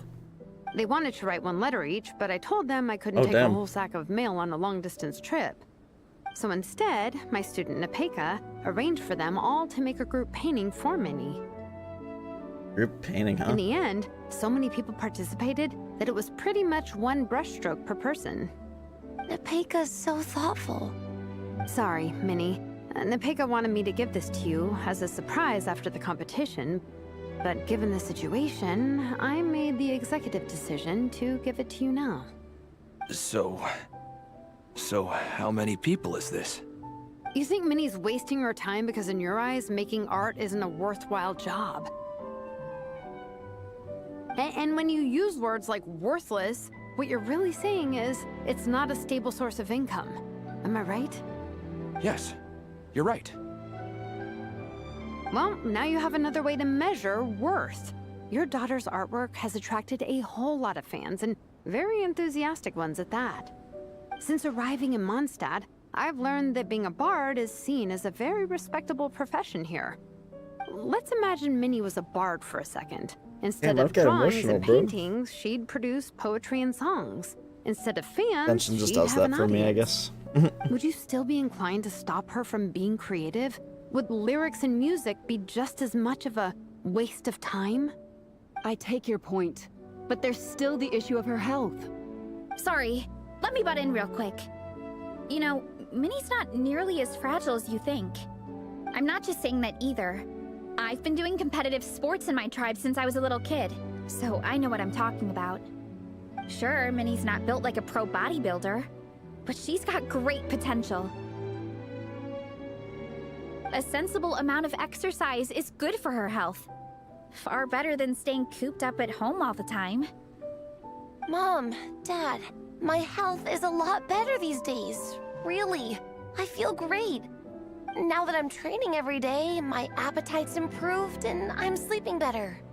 Minnie, sometimes I forget how grown up you are now. You're your own person with your own ideas. To tell you the truth, your mother and I don't really understand this whole world of comics and Yai Publishing House. Yai shows up and says, you want to come and work? When all's said and done, work for me? We just want you to have a safe and stable life. The last thing we want is to see you suffer. But a deal is a deal. This competition clearly means a lot to you. So, give it your best shot. Wholesome. See it through to the end. I will. Don't worry, I'll make sure Minnie gets through this safe and sound. Thank you, Honorary Knight. It really does ease my mind knowing that you're on the team. I think I've said enough for one day. Minnie, you're free to attend training and attend the competition. But you're not to stay out at night. Come home and sleep in your own bed. Understand? Yes, Dad. Reasonable. Minnie collects her luggage and leaves with her parents. They promise to bring her to tomorrow's training session. Whew. At least we got there in the end.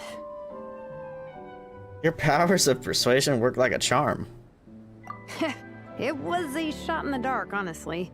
I'm not good at dealing with family drama.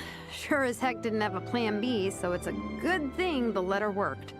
This is way more than I signed up for. I only came here to buy that, merch stuff or whatever. Even though it wasn't what you signed up for, you really rose to the occasion. No, you think? I don't know. Seeing how Minnie's parents were acting, it just reminded me of a similar situation from a while back. Sometimes someone can love their idea of another person so much that they'll try to mold them to fit that mental image. But if love is starting to restrict your freedom, it's time to get out. Anyway, Minnie's parents aren't nearly that extreme. Let's go get ready. Tomorrow is race day and we have to deliver results. Man, I just can't, like, understand why people freaking hate the writing in this game. I just don't. I don't get it. Like, maybe Inazuma. I'll give him Inazuma.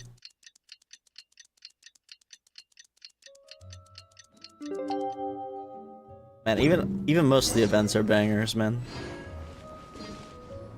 Most of at least the voiced ones. I can't say too much about the non-voiced ones. But. How's everyone doing? Towels, hot soup. The world quests are fantastic. Warm blankets. Those aren't Yeah, events. I think I'm all set. Captain is taking the team through a warm-up as planned. Once the race starts, I'll go wait at the finish line to hand out water and blankets to the contestants. I got here a little late because I was coming from home. Are they still warming up? The race is gonna start any minute. Yeah. I wonder what's taking them so long. Huh. It's not like Varessa and Shilonen to be behind schedule. Okay, we'll go check on them. Thanks, guys.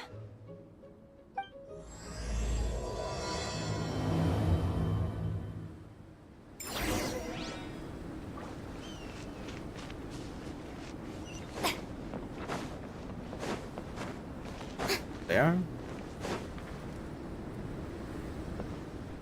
Hey! They finally emerged from the tent!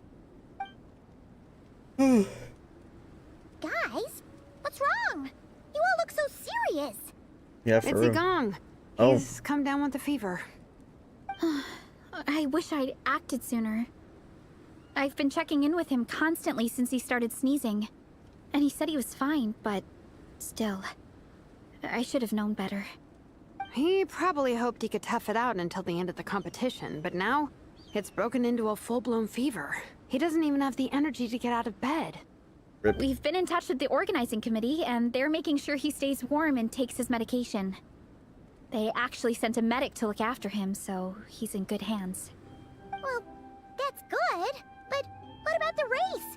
You're one team member short and it's about to kick off any minute. Yeah, what are we gonna do? This race gonna is step a up to the huge plate. deal for all of us. Oh, I thought I was already Minnie's part of parents are it. already waiting at the finish line. Our only hope now is... I'll do it. That was our first thought too. You've trained with us, so you know the course. Plus, you have a good level of fitness and plenty of outdoor experience. I don't feel great about roping you in at the last minute, though. There's nothing worse than someone dumping an urgent job on you when you least expect it, we can and do making it. you feel like you can't turn We're it an down. adventurer, a trained one. We'd love to have you on the team, but only if you're willing. I won't let Minnie down. I won't let your trip to Mondstadt be in vain, and Soul Blazers don't give up without a fight. To Miney to the rescue once again! You'll always be Natlan's hero, Traveler. Wherever you go, we place our pride and our hope in you. All right, let's save the fawning for later. We don't have much time. The order for the relay will be as follows. First me, second Traveler, third Varessa, and finally Minnie. Your section of the course is the first uphill stretch. Remember to pace yourself and conserve your energy. Don't try to sprint the whole way. Once I hand you the baton, follow the signs until you reach the statue, where you'll hand it off to Varessa. We can do this, guys. Got it. I hope we get to play as Shilonen and then Traveler Everyone, get and to then your Varessa. starting That'd be sick. positions. And then Minnie will probably be a cutscene or something. We'll see.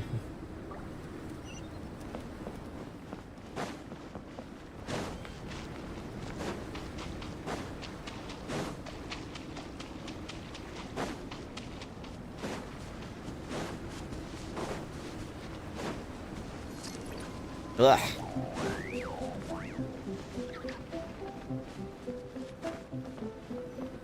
Oh my god, is that Jet? Oh, I don't think so. That would have been crazy.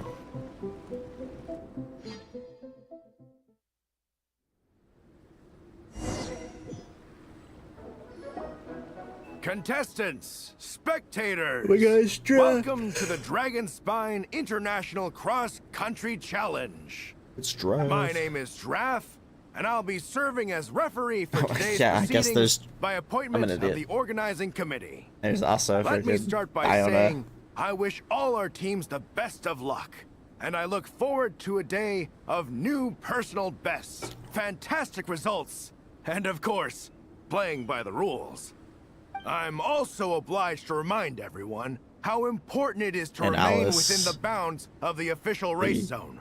The terrain an on idiot. Dragonspine is hazardous, and the last thing we want is anyone getting injured, or worse. The organizing committee has taken steps to remove all hazards from the race course, but the rest of the mountain remains a danger zone. Contestants, if you find yourselves unable to complete the race due to injury, illness, or other reasons, please step to the side of the track.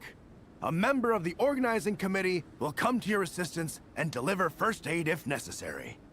Captain, where's Gong? The race is about to start. I'm afraid Gong came down with the fever. He's sleeping it off at the moment. Sorry, Minnie. He's not going to be taking part today. What? But that means... Don't worry, I got this. I'll run Gong's section. The Traveler won't let you down, Minnie. She's a pro at this stuff. Heck, you might even have a shot at first place. Okay, got it. Thanks for coming to the rescue. And now, it gives me great pleasure to welcome the cross-country relay teams. From Sumeru, the Sand Blasters. From Inazuma, Lightning Strike. From Liyue, the Sunset Squadron. And from Fontaine, the Frostbite Friends. Frostbite Next, we Friends. have the Adventurer contingent. Dragon Spine must be scaled. And coming all the way from Springvale, the Mild Hunt. The Mild Hunt. But by no means least, we have a team that brings together contestants from all over Teyvat. The Soul Blazers. Looks like we've got some pretty strong competition. Don't Easy. panic. There's no need to be nervous. Think about Fiatena. Easy. It's time to show our courage. Together, there's no obstacle we can't overcome. And if there is, just charge right on through. I'm not sure that's an option for everyone else.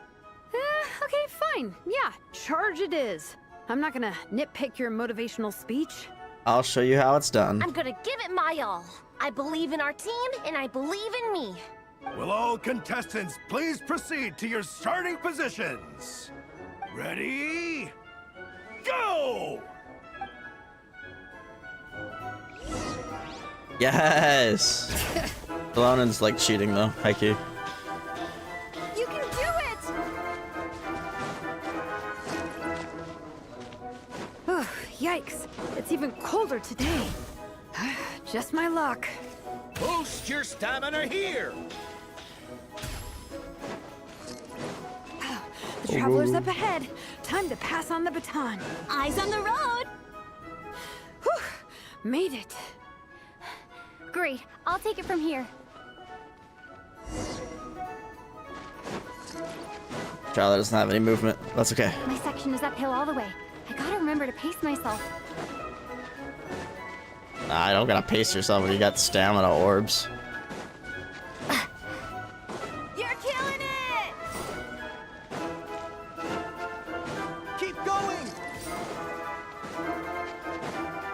First place is gonna be easy, bro. These racers are washed, man. They're washed.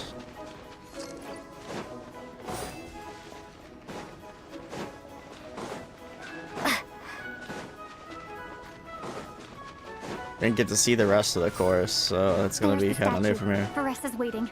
Come on, almost there. Varesa, I did it. Thanks. My time to shine. No time for a detour. Just gonna jump on down through the gap. Is this right? Let's roll. Oh, it loops back. Okay, I see. It's the downhill stretch. Bro, where are the other Full speed races? ahead. Minnie's waiting for me. Yeah! Speed Demon! Minnie, you take it from here. I'll be right behind you. All right, here goes nothing. Run, Minnie, run.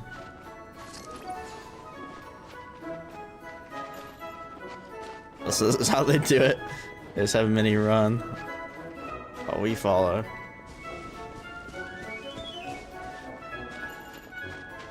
The other racers really are washed, bro. Someone catching up, though. Monsters? At least they're not on the course. Better steer clear. Oh, everyone's waiting for me by the side of the course. I'm coming, guys. I can't do it. I'm out of steam. I can barely see. Wait, is this the right way? Bro's running straight at the monster. I got off course. No, stay back! Uh-oh. Help!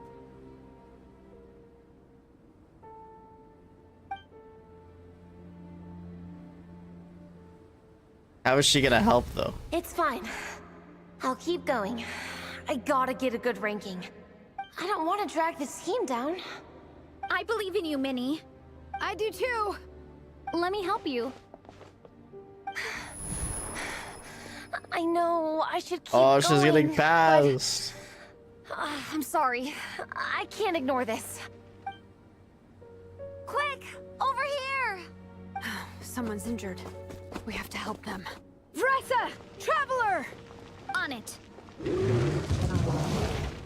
Minnie, get the injured person to the finish line. We'll handle the rest. What happened? Someone got injured? Amber, we got a situation. Amber's here too. Roger that. On it! Chase this menace out of here! Traveler, together!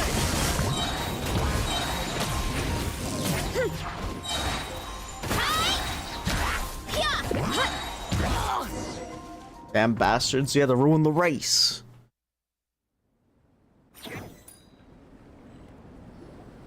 Don't blame yourself, Minnie. It's not your fault. You did great, Minnie. Ollie Gong, don't force yourself to speak if you're not up to it. Honestly, I'm amazed you even made it here to watch. You okay, Minnie? How'd the end of the race go? Traveler?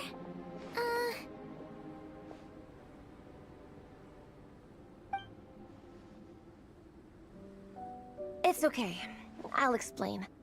I'm really sorry, Honorary Knight, but by the time I got that wounded guy to the finish line, all the other teams had finished the race. Damn. The staff's Hopefully your taking him to get parents will checked understand. out, so I think he'll be okay.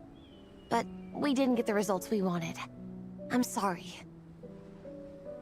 You guys were leading the whole way, and I went and let the team down. Oh, Minnie. When I first saw that guy in trouble, I hesitated for a moment.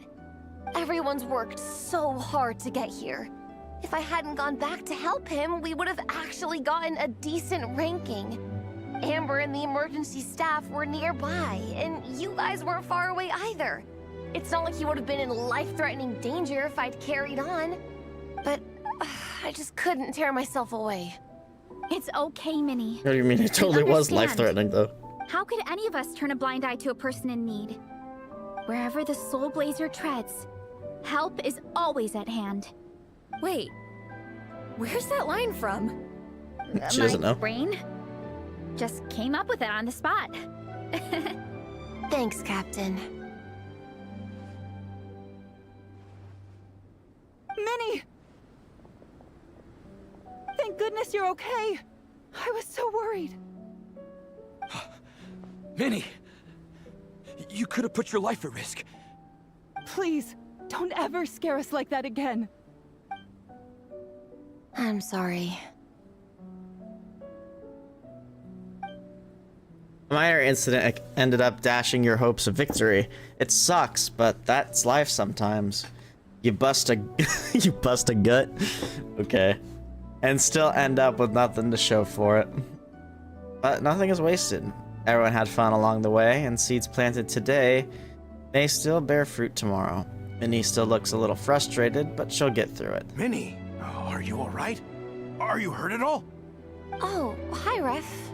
No, I'm not hurt. I'm all good. It's you. Hello. I'm Kenzo from Team Lightning Strike. Because of your help, I escaped with no major injuries. I can't thank you enough. Team Lightning Strike has had a discussion with the organizing committee. Minnie's actions in helping her fellow contestant are commendable. The organizing committee are all in agreement that Happy were it New not for Year, this Brian. incident, Team Soul Blazers would have ranked much higher in the race. As things stand, Team Soul Blazers did not rank highly enough to receive medals. However, we believe that you still deserve recognition for your performance. Therefore, in addition to the medals for winners and runners-up, the organizing committee has decided to issue a special honorary medal to your team, recognizing your commitment to putting lives first. Thank you, Mr. Draff. Mom, Dad, I know what you're gonna say. A deal's a deal. I won't fight it. Very well. Then we'll stick to what we all agreed. From now on, Minnie, as long as you promise to be careful, you are free to go traveling abroad. What? W. But Dad, I thought... You achieved what you set out to do. You got ranked in the competition. Maybe it wasn't the ranking you hoped for, but it's enough for me. And for me. Look, you even have a medal to prove it. You know, maybe we should turn this into a family vacation. Yes, let's all go and visit Yae Publishing House together. After hearing so much about your favorite comic books, I'd love to find out if they have anything suitable for older folks like me and your mother. Really? Amazing! Hey, Awesome. Minnie, this is a great start. You have no idea how happy this makes me. This is a moment to remember. I think it calls for a photograph. Good call. All right, group photo. Oh, let's pose like Fiatena and Mawika. From Volume 2, where they go into battle together for the first time.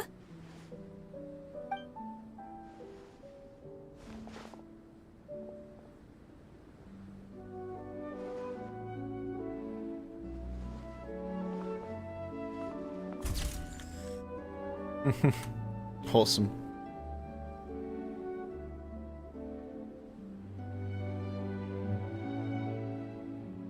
How do I exit? Okay, I'm just giving us time, I think, to take a screenshot.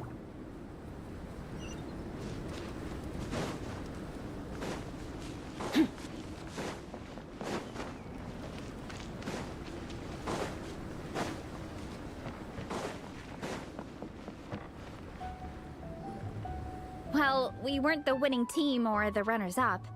But one way or another, we still came away with medals. I'm sorry. I picked the worst time to get sick, didn't I? Don't even think about that, Igong. Just focus on getting better. It's a shame we didn't all get to compete together. But at least we got a group photo.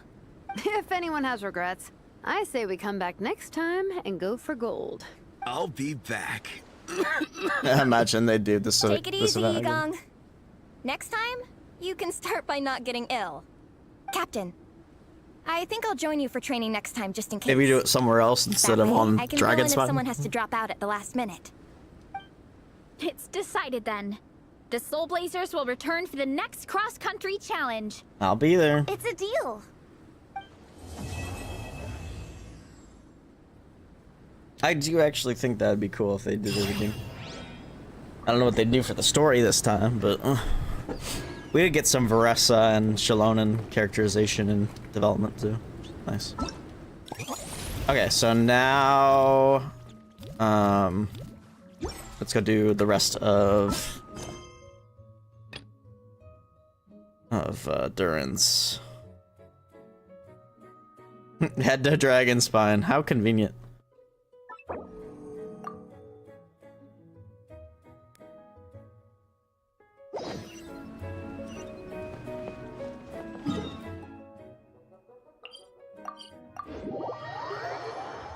How convenient. So this is the other Durin, huh? If this had been the dragon that ended up being revived in Mondstadt, there's no telling what look kind at of that. calamity That skeleton's the people would have ginormous. had to endure. So, if you think about it like that, Durin's actually a hero. You just thought you'd be nice all of a sudden? No, I'm just a little envious, that's all. Albedo. Not everyone gets a chance to be a hero. Actually, most of the credit belongs to Albedo. Then again, barely anyone even remembers you at this point. So I guess there's not much left to envy. Oh, so you three still remember Durin? Looks like the memory loss hasn't spread to close friends. Yet. Yet. I guess that means my memory of you must still be complete as well. Albedo. You're finally here! Oh, boy, do we have a whole pile of questions you're here too. I think I've pieced together some of what happened to him. But what's your take on things?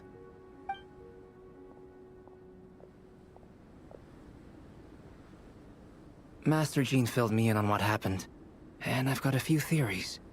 But let's get on the same page first. You exchange intel with Albedo, who also checks how Durin is holding up. Well, physically, he's doing fine. His body is holding the abyssal power at bay. And there's nothing whatsoever to indicate any risk of collapse. So, from an alchemy point of view, there's nothing wrong with him? The issue isn't so much that the abyssal power within him has gotten out of control. It's that the connection between his will and body is fading.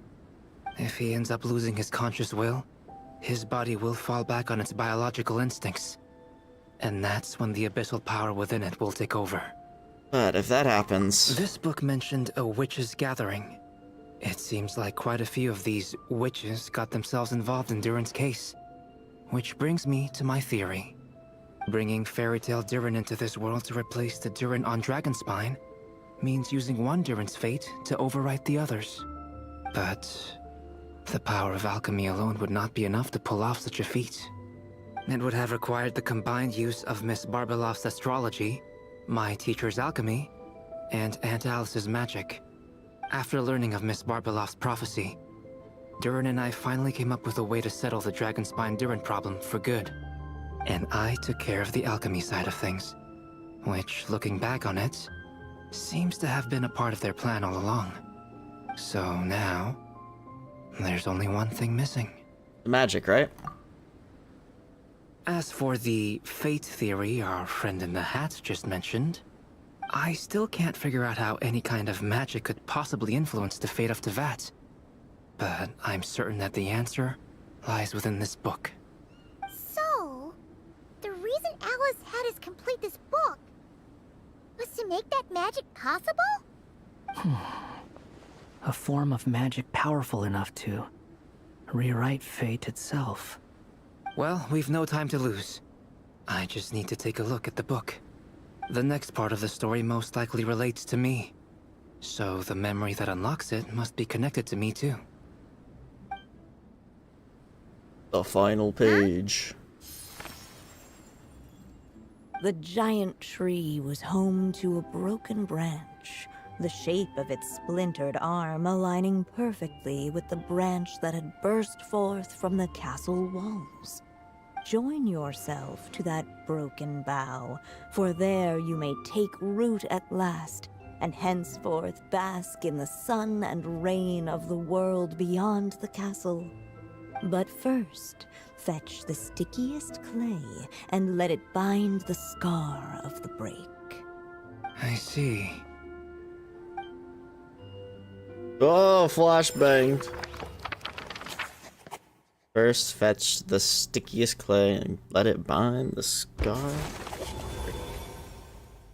Guided by the breeze, the little dragon arrived at an alchemist's workshop.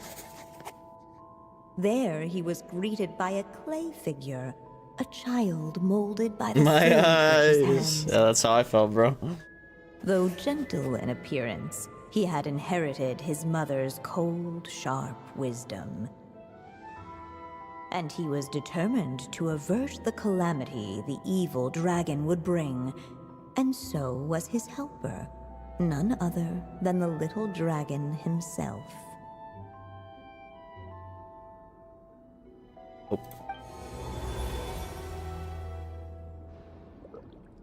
Damn, those are huge. This place.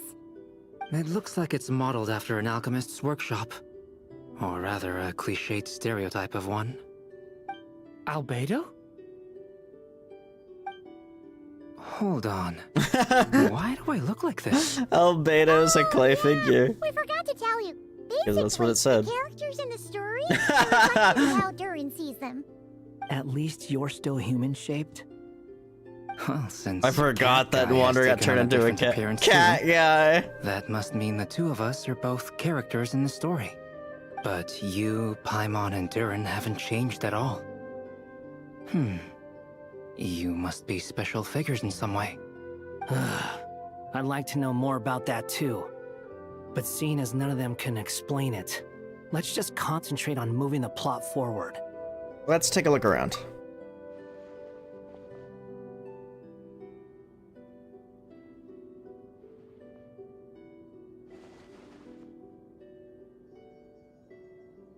Giant books. Oh, Durin found a secret door. Is that a hidden path? And just like that, the group stumbled upon a hidden passageway. Intricately crafted, it seemed to lead them towards another exciting chapter of the tale. Come on! What are we waiting for? Next chapter? Here we come! Ouch! But this was a chapter that had not yet been written. Ahead of them was a storyless void, and they could go no further. What? Then what's the point of having a path here? Maybe the author had a flash of inspiration and then their mind went blank? Sounds like a pretty bad habit for a writer.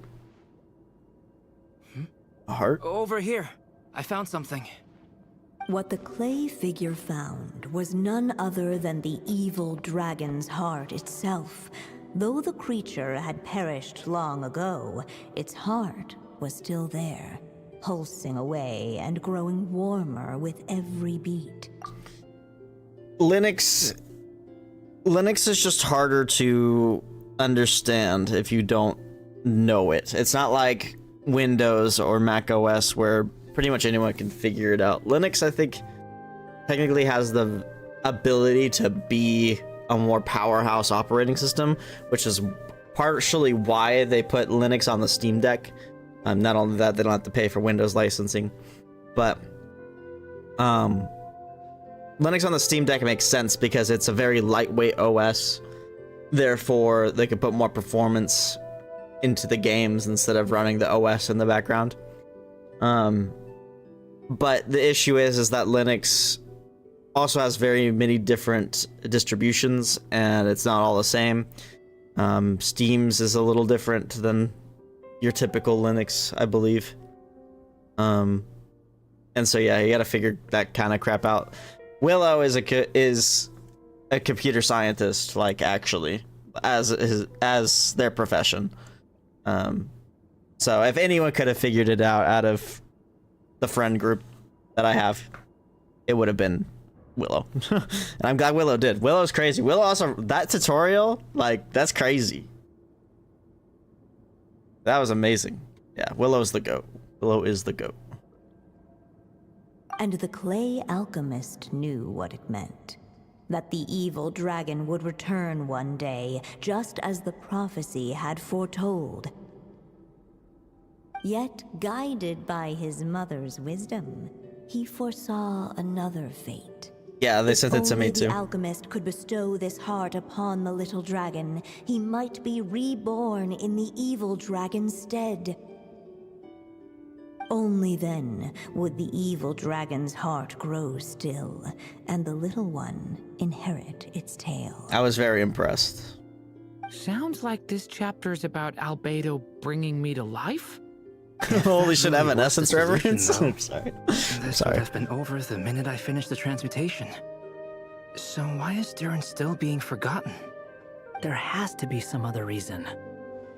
There are still places we could check. We have time. Yeah, I'd like to explore the area a bit more. Why does it look like there's something inside that vial? Unless the little dragon kept moving, Like a place. He would be forgotten.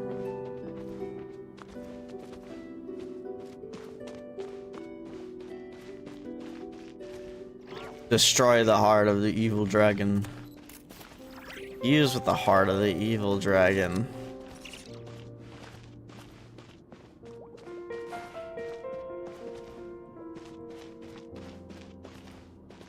Observe. Do you think we could just destroy it? But why would you want to do that? Be it the calamity headed for Mondstadt or my inability to leave behind a story of my own, doesn't it all come down to the fact that this heart never truly died? What if, here in this story, Oh my god, chill. we could finally destroy it? Yeah, but that could mean you would die. Could Aunt Alice's magic really allow us to do what's theoretically meant to be impossible? Either way, It's an intriguing idea. I'm not opposed to giving it a shot. Durin! It's just... I'm still afraid someday, even you guys will end up forgetting me. If there's even the slightest chance it'll prevent that, I'm willing to try anything. But I'm not sure if I can destroy it on my own. Chances are, I'm gonna need your help again. So please, everyone, help me destroy this heart, once and for all. Take another look around first. I don't know if that's what I want to do. I don't really know if there's a right answer here. The evil dragon's heart continued to beat, as if waiting for the little dragon to accept it as his own. Looks like we have no choice but to get this done. Whatever happens next, Durin is going to need all of our help. Is everyone ready? Yeah. Easily.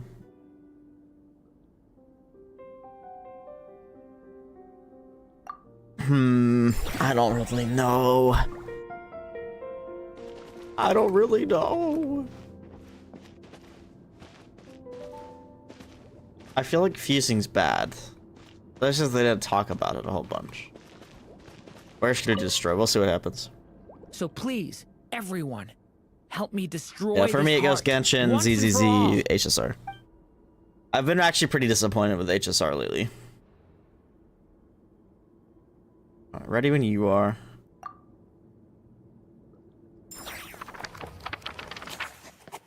The last chapter was pretty alright though. With the help of his friends, the little dragon destroyed the evil dragon's heart, using up every last ounce of his strength.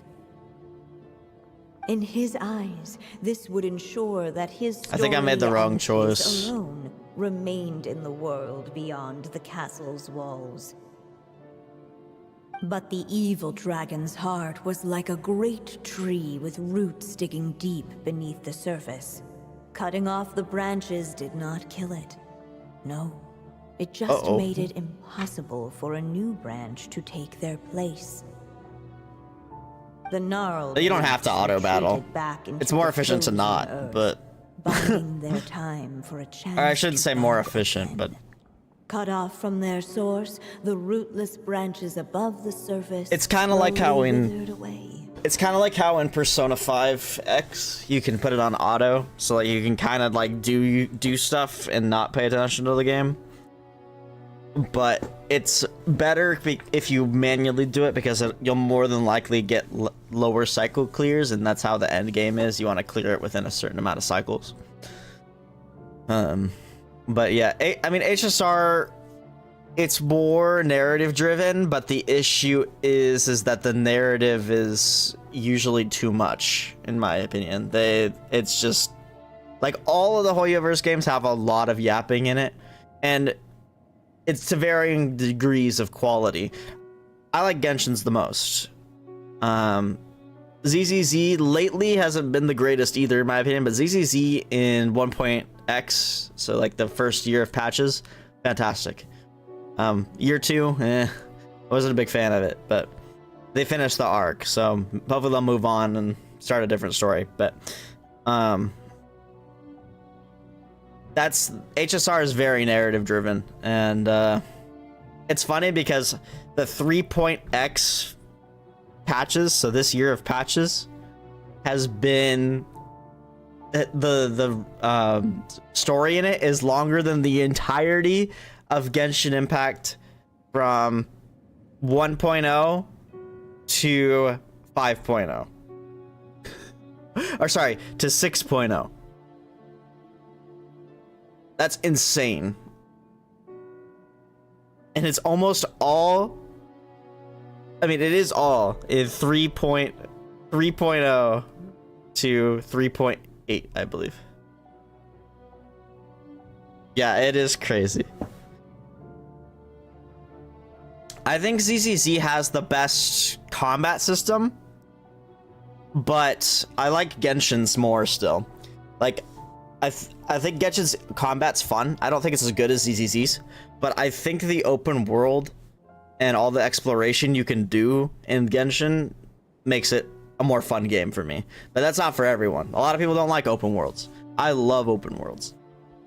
So, because ZZZ doesn't have an open world. ZZZ is hubs, and it's more combat focused. I'd say ZZZ is more combat focused. Genshin's more exploration and just having fun, really.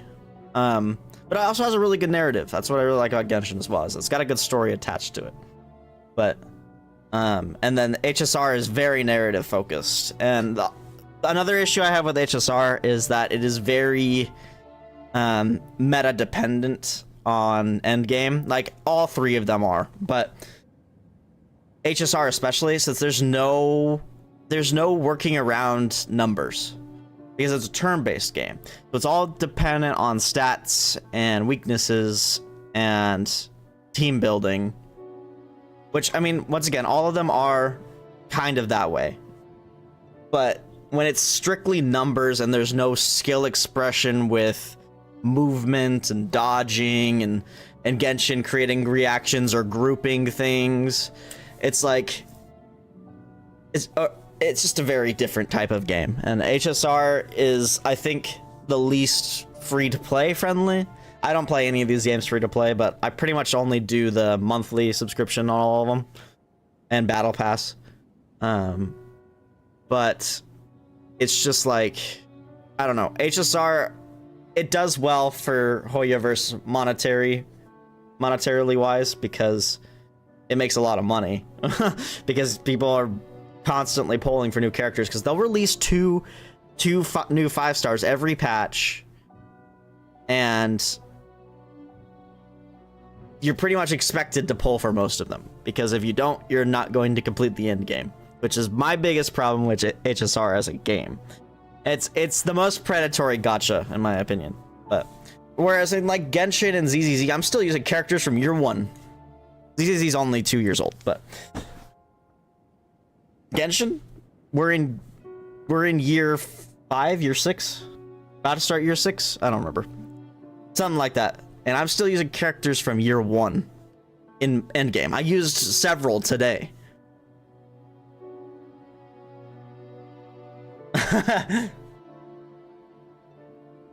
Yeah.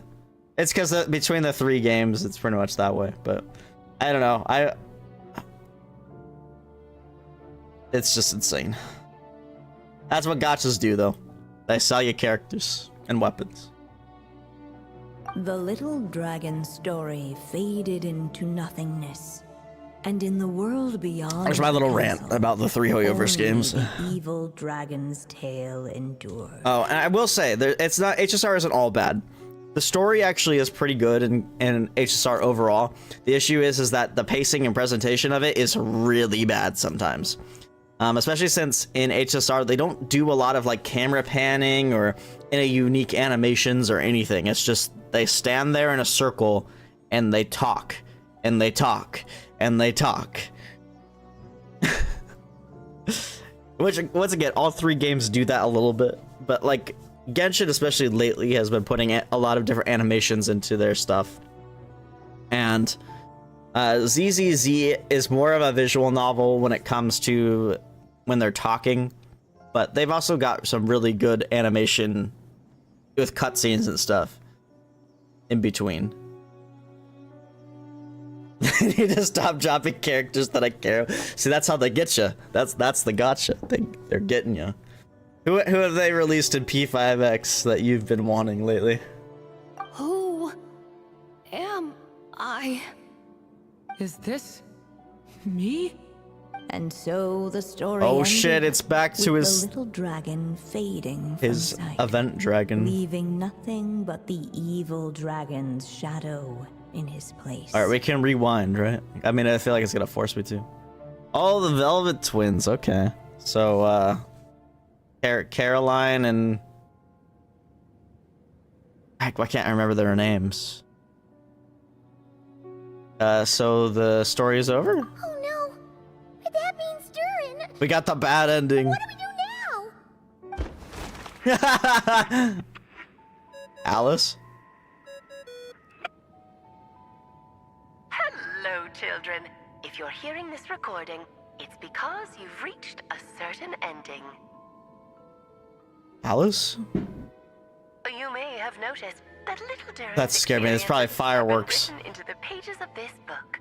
That was really loud. But you should know that in the same way, its ending will also be written onto him. So be careful, because triggering a bad ending could be somewhat problematic. You're warning us after it already happened? What kind of logic is this? You're upset that I didn't warn you earlier? Don't worry, though.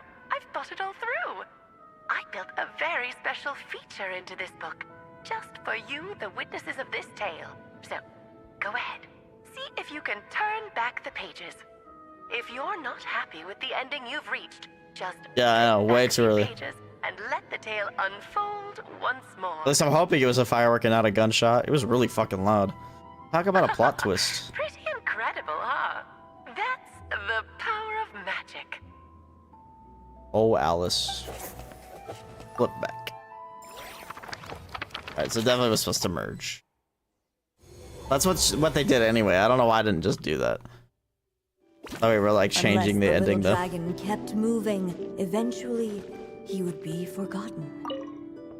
Whatever happens next, Durin is going to need all of our help. Is everyone ready? We're ready.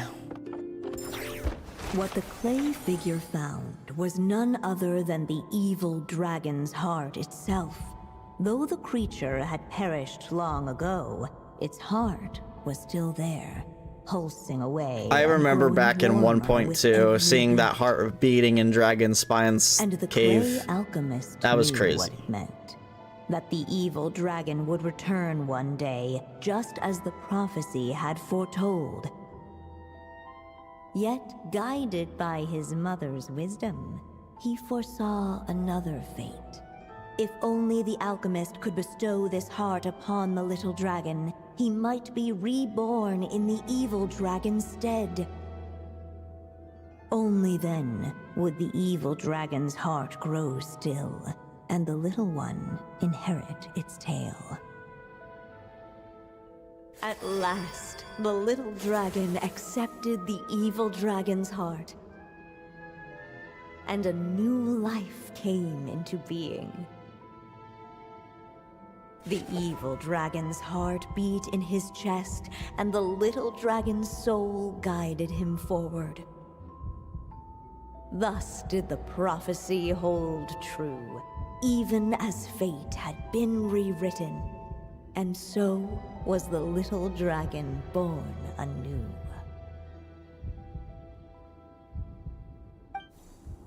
Okay. Finally, a happy ending! That must be the last step, right? Woohoo! We completed the story! But did we? But then why are we still here? Just to suffer. I'm sorry. Born anew, the little dragon That's all I can think of when I hear that line. More, his story far from over. Huh? So, that wasn't the end? What comes next might be the most crucial part of all. The real last step.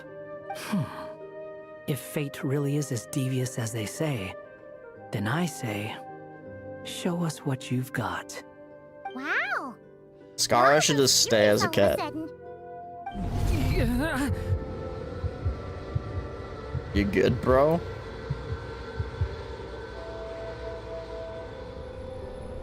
Durin, are you alright?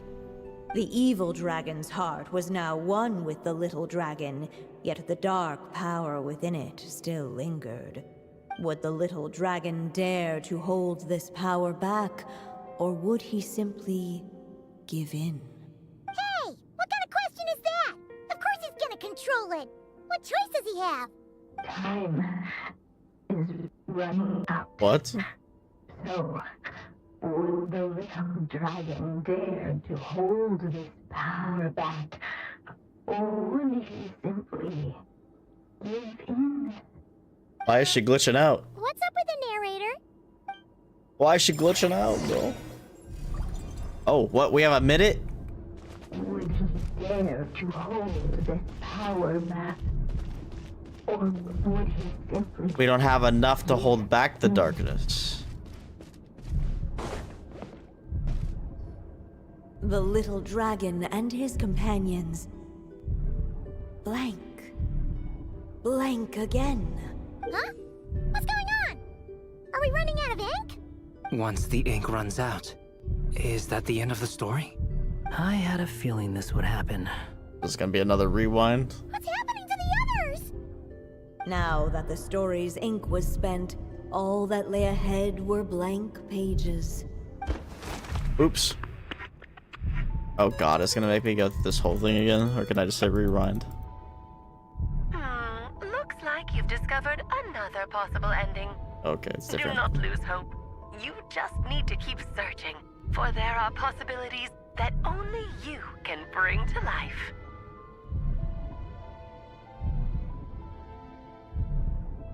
Alrighty. Happy New Year, my friends.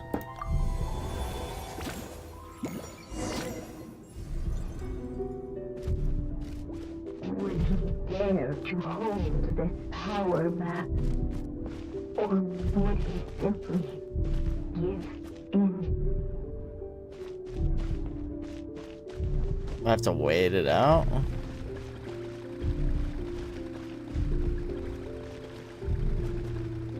Not that I'm interactive to give in.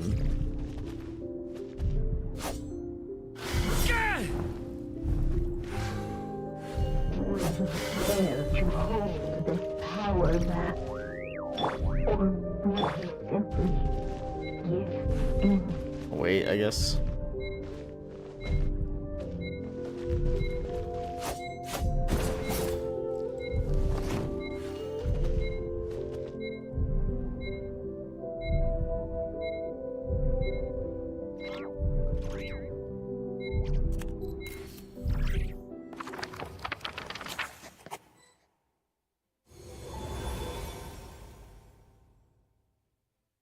The little dragon was at an impasse, and the dark power within him surged like a tide.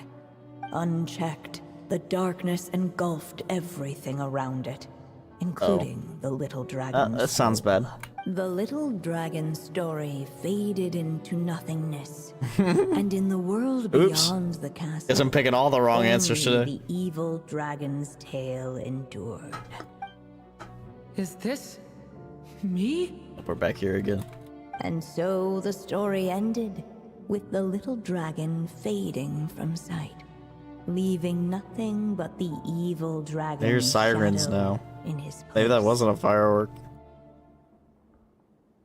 The story's over. That means Durin. What do we do now?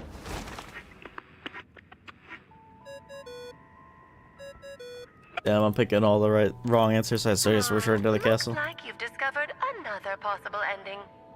Do not lose hope. You just need to keep searching, for there are possibilities that only you can bring to life.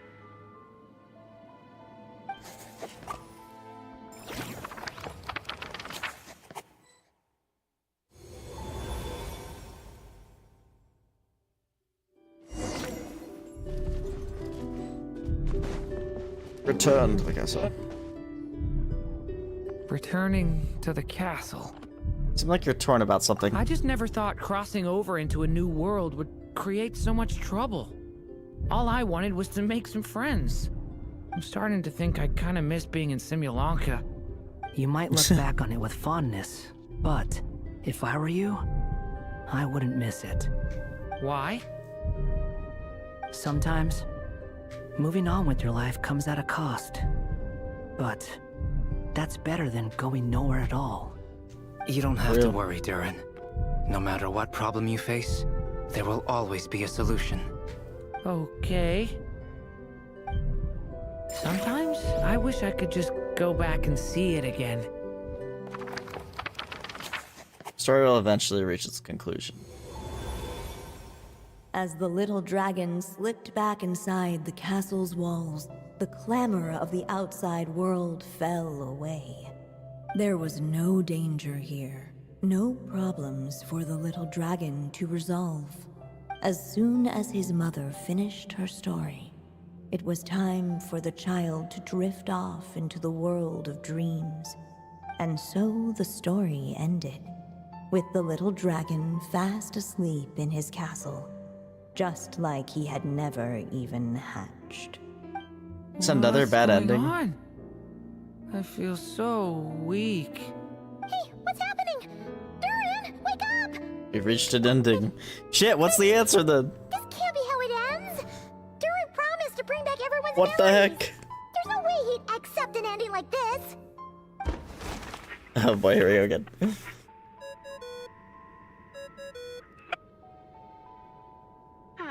Looks like you've discovered another possible ending. Do not lose hope. You just need to keep searching, for there are possibilities that only you can bring to life.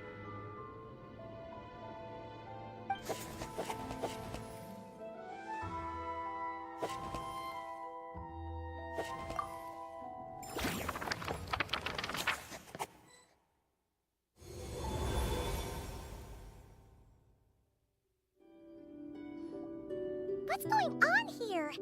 Why isn't the story letting Durin just suppress the abyssal power? It keeps getting stuck. Oh boy.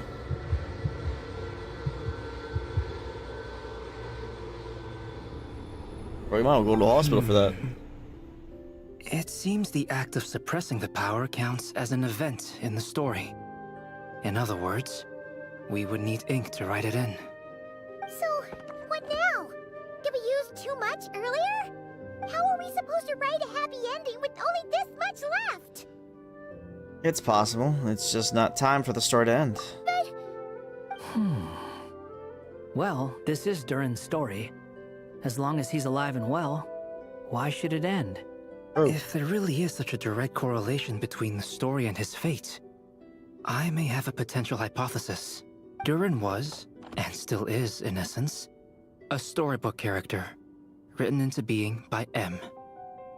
From the moment he was born, he has always dwelt within her story. And I suspect that has remained the case, even after his arrival in Tevat. Reviving Durin in the evil dragon's place was an act of grafting this Durin story onto the latter's fate. Oh my god, the grafted? In essence, that is how his fate was rewritten. Oh, But there is a fundamental difference between a being's story and its fate. As Miss Barbeloth reminded us, the fate of every living being in Tevat has been woven into the fabric of time. Its most natural path, therefore, is to proceed along its given track. But Durin's story, on the other hand, needs an author to continue writing as it. Durin's connection to this world wore thin, not only have people started to forget him, he started to lose control of the abyssal power within. In other words, his story can't continue, because the author's ink is drying up. That's what it seems like to me. It would seem the little dragon had made a group of fine friends indeed. Save it. The question is, are you here to help him, or stand in his way? This is as far as the story can go. What path will you choose? The story ends now, Durin will just vanish. I suppose the final decision is Keep up on to living, me. bro. It's hard to believe I never actually left my mother's story. If that's true, I'd like to go there and see for myself. By there, I take it you mean the blank pages of the unwritten chapter ahead? But we still don't even know how Alice's magic works. If Durin belongs inside the story, then going outside of it to some unwritten part, isn't that too risky? I'm not afraid. And go for it. Be with you all the way. I second that. It would seem this is one answer you need to go seize for yourself. So be it. Whatever obstacles stand in your way, we'll tear them down together.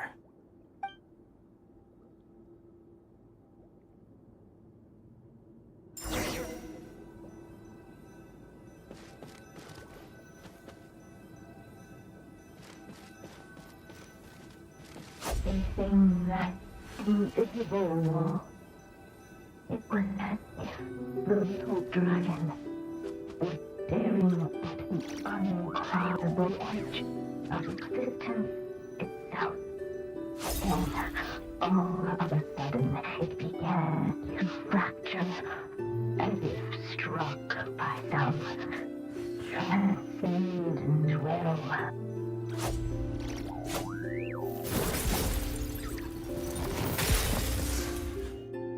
Gotta keep going.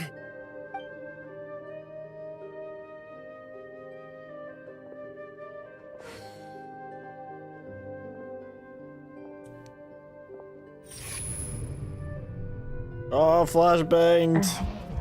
Lies only a stormless void. My consciousness is slipping away. Keep going, Durin. A pure soul is your essence, not an empty void. I feel so weak. Stand tall, Durin. You are not some amorphous idea. The body I made for you is flesh and bone. Am I truly alive? Yes, Durin, but you must keep going. You're as alive and real as I am.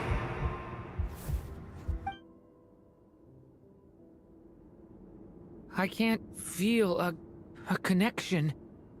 Yeah, I'm in the void. You're not alone in this world, Durin. At the very least, you have me. I can't remember anything. I walk a lonely road, the only road that I have ever known. Your name is Durin, and there are many who still remember it.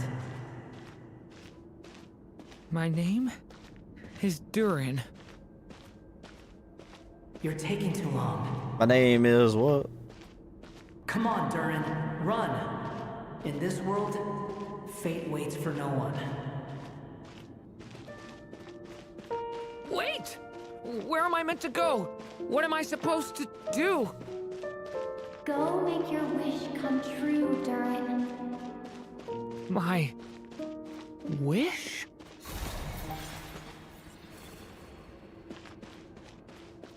Hey, the music just started, bro. Not over yet.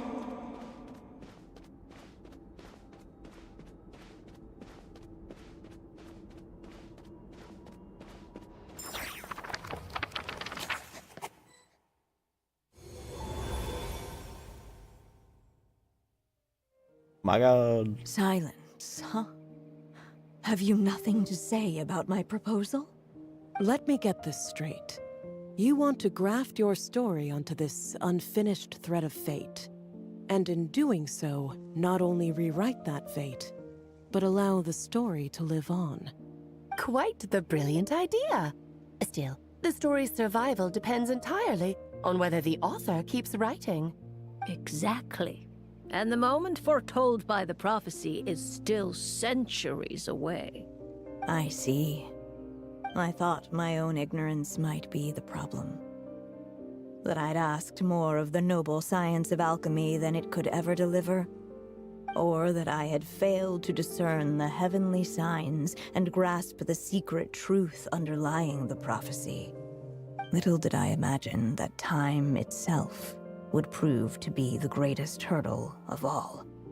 Well, my friend, this has been a most intriguing experiment.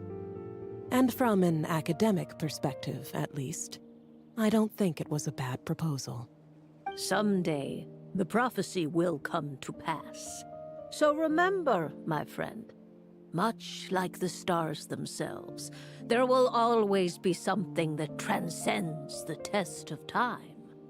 Thank you, everyone. You've helped me so much already.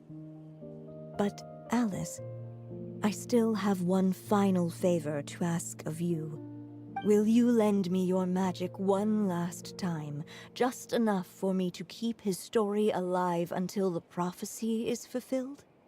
You mean you want me to extend your lifespan? Lol. No, not in that sense. As Rheindotter once told me, the laws governing life and death are among the most unyielding in this world. I'm well aware of that. Whether it lasts a day or an age, the span of one's life is determined by fate alone. If I tried to breach that law by force, I'm afraid I would lose what makes me human.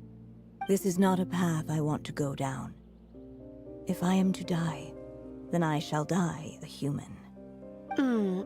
So, what is it that you want me to do? I would like you to send this pen of mine into the future. I see. Then perhaps there really is a way I can help. I could create a kind of story magic to take over the writing once you're gone. Oh, but for it to work, you would need to provide enough of your own words for it to learn from. How much? Oh, an immense amount. So much, in fact, that you would have to spend the rest of your life writing. And even then, I'm sorry to say, it would not last forever. That's crazy. No matter how much you write, there is a limit to the number of words you can leave behind. But the world itself will never stop changing. Someday, perhaps, even your entire corpus will not be enough for the magic to continue describing this world. And when that happens, the story will end. Still, it's worth a try. I would like you to send this pen of mine into the future.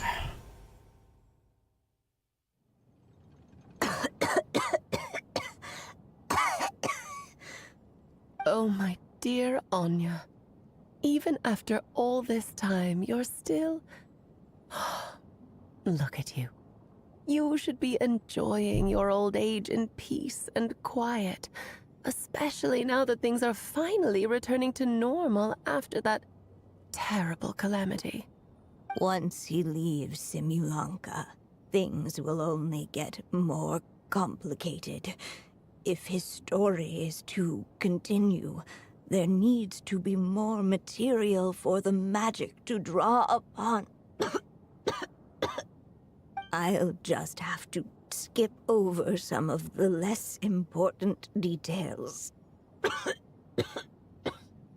Anya, why do you insist on sending him out of the storybook world? Why must he face his fate in Teyvat? Why not just let him remain within the story? With my magic, even fate's curse could be undone and he could live happily ever after. I suppose. In fairy tales, all it takes is a heartfelt wish. And even a wooden puppet can turn himself into a real boy and live happily ever after. Pinocchio! That's just how fairy tales end, isn't it? But have you ever wondered what happens to the main character after the ever after? Tell me, Alice. In your eyes, what would be a writer's greatest regret? To leave a story without an ending. Not a bad answer. It's true, many writers come to consider that their greatest regret. But I see things differently.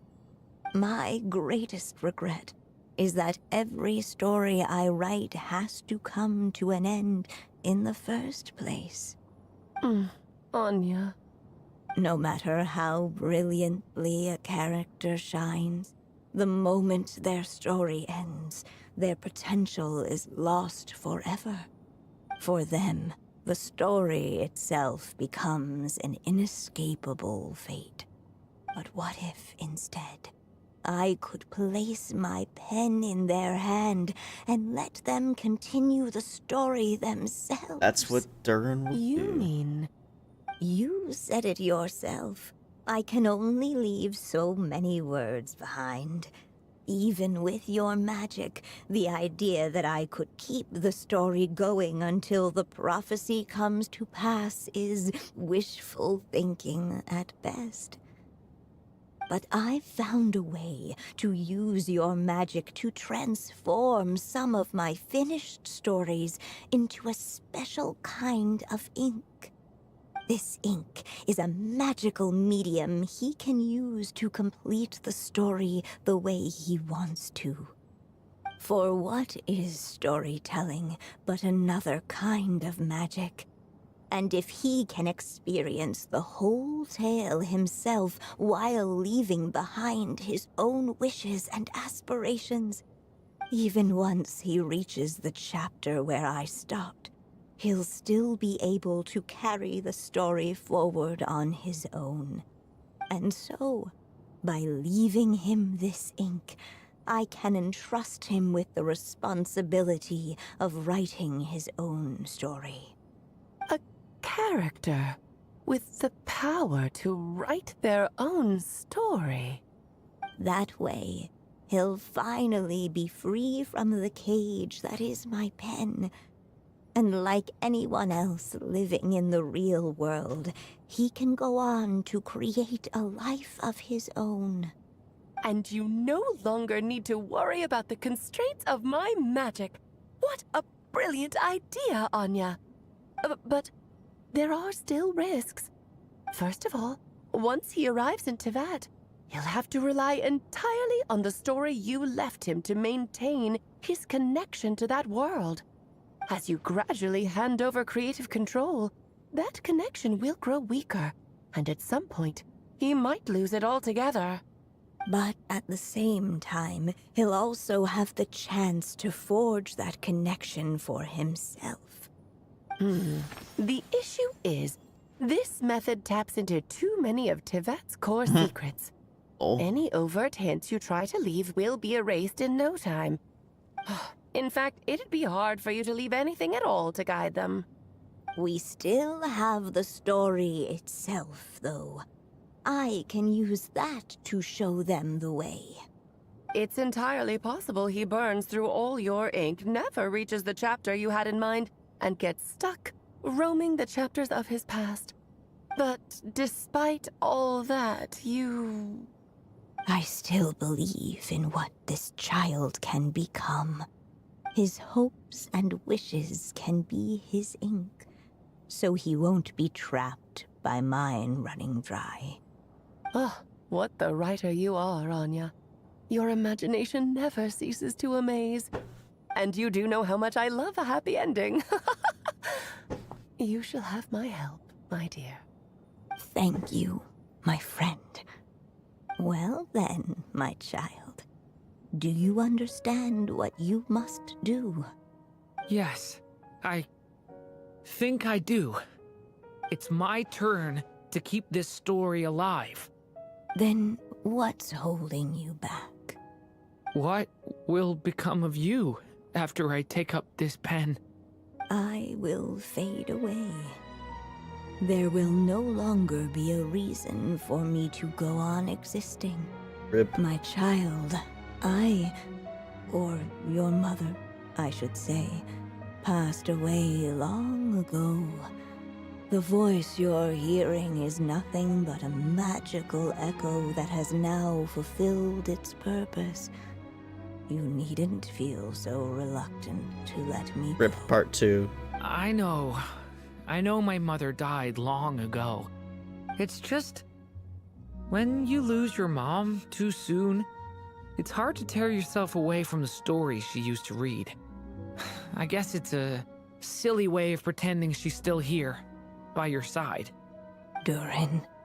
But after coming to this world and traveling it with my friends, facing all kinds of enemies together, I suddenly realized I couldn't just sit around listening to my mother's stories because I'd found a new purpose in life. Maybe this is just what growing up feels like. With all my new friends waiting, it's time I finally set aside my mother's storybook. I'm ready to grow up now, Mom.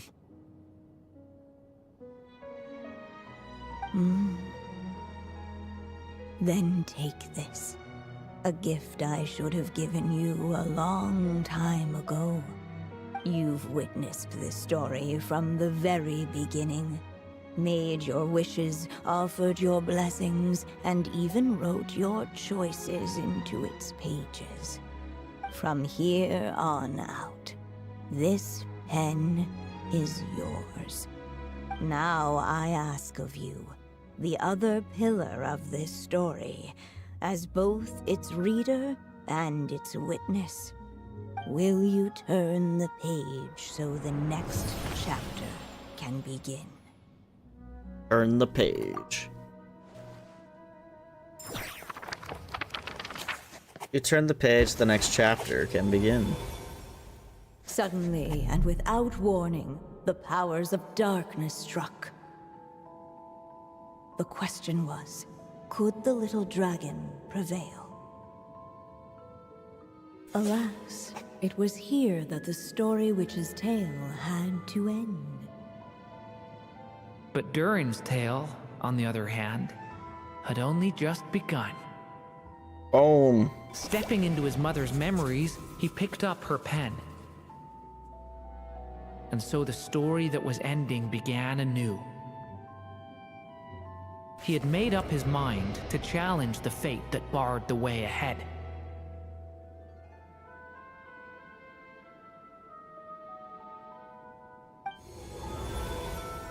Looks like this is the final step. A chance to strike back at fate? Now that's not something that comes knocking every day.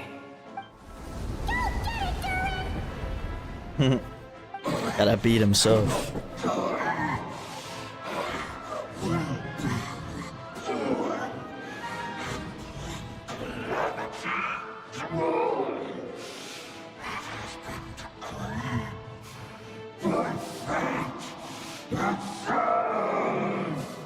No, that fate no longer defines me.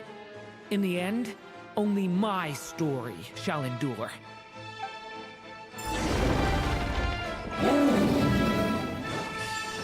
Waste the health pickup already.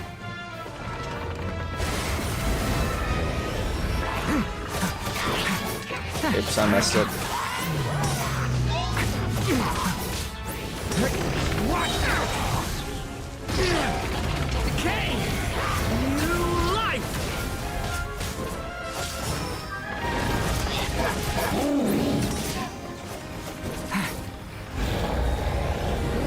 No dodging this one. Here, I'll help lift you up.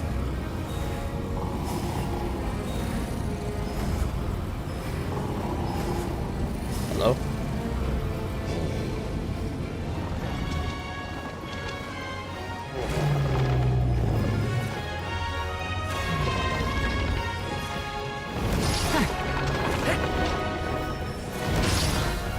Only my story shall endure. Oh, big damage.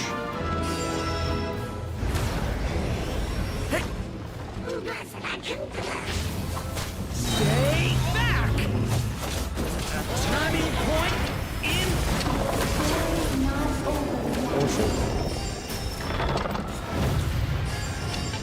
Dude, I really do appreciate the Traveler's been talking more.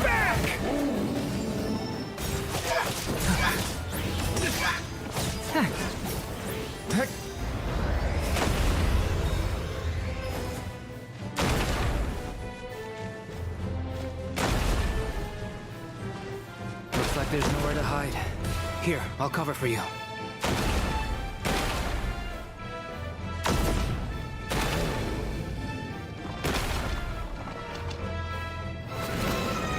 Might be Bozo.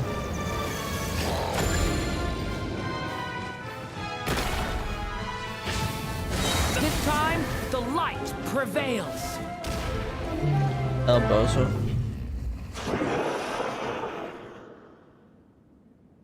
Thank you, Mom. And so it was that Durin defeated the darkness and rewrote his fate. But his story is far from over.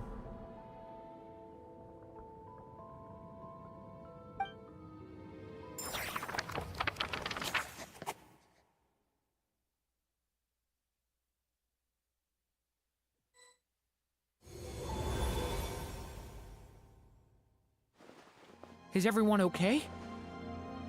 We're fine, thanks. And hey, we all saw how you fought back there. That was awesome! Is that a new outfit? It looks a lot more free. I have to admit, I do feel like something in me has changed.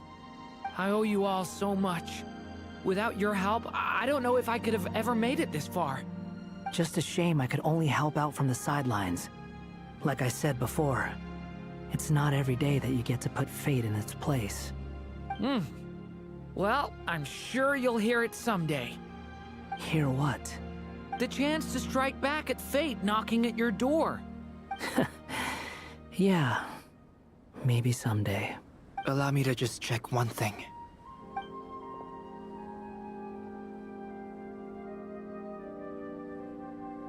Yes. The abyssal power within you has stabilized again. And those strange symptoms you were experiencing seem to have completely disappeared. Oh, thank goodness! He did it. I wonder what it means, though. Aside from the principles of alchemy, what other law of this world governs his being? Look, it all turned out fine, so just leave it at that. Now that this one's out of danger, it's time for me to get out of here. You're leaving so soon? What, don't humans usually throw a party after something like this? A party? Do I look like that kind of guy? Lamau. Anyway, come find me again next time you're in trouble.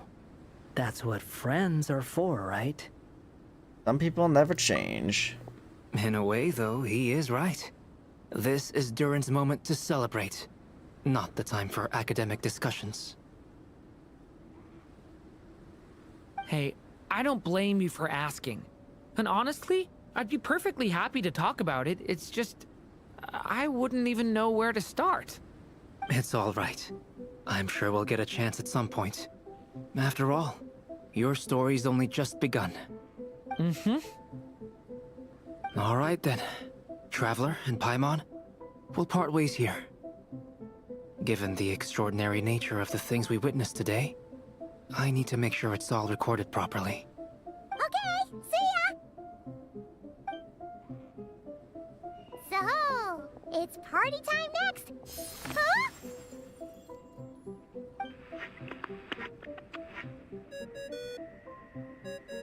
Congratulations on completing your mission. Now then, as per our agreement, it's about time you returned that book. She must have known the moment we finished. Just like she said she would. I've heard dressing appropriately is a must for socializing. Durin skin. It gets like extra stuff on him, like or it glows more, glow more, yeah. And of course, it gets this little ornament on his head. Tail change. Yes, tail changes.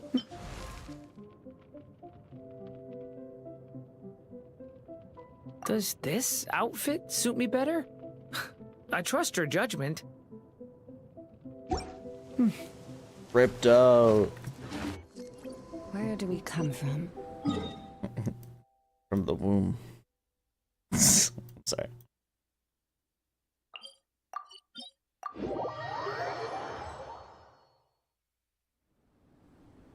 Alice! Oh, my writer and witness. It's been quite the journey, hasn't it? The witness? You had special plans for the traveler from the start, didn't you? But of course, that goes without saying.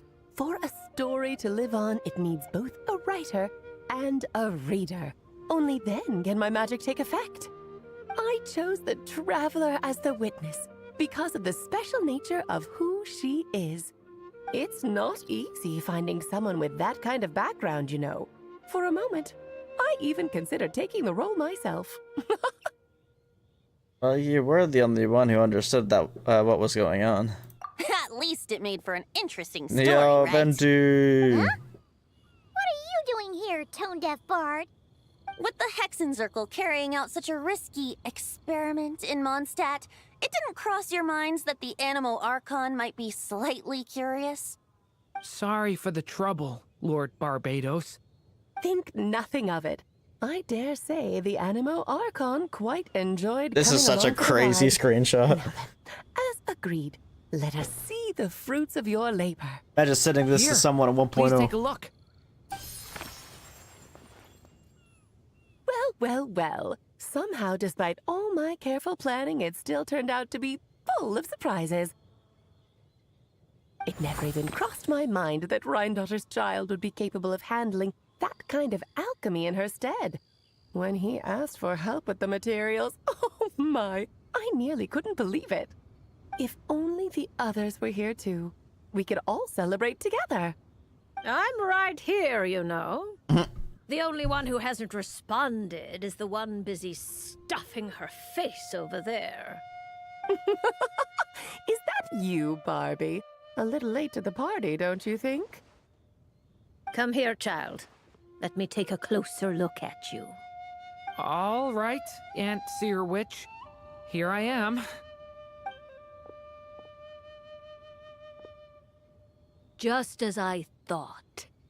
This child's fate does not appear among the stars. Anya has accomplished what almost no one before her could.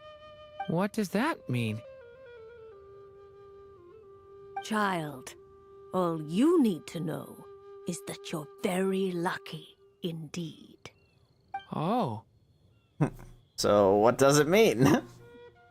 Teacup falls silent. Perhaps the mage's thoughts have already drifted elsewhere.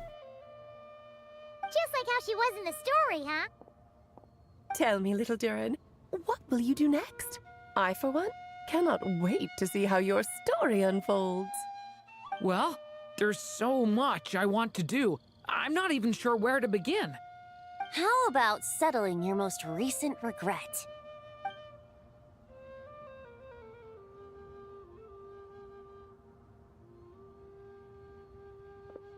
Not so fast, Tone Deaf Bard. What exactly did you just tell Durin to do? To make the long overdue wish come true. Thank you once again, Alice.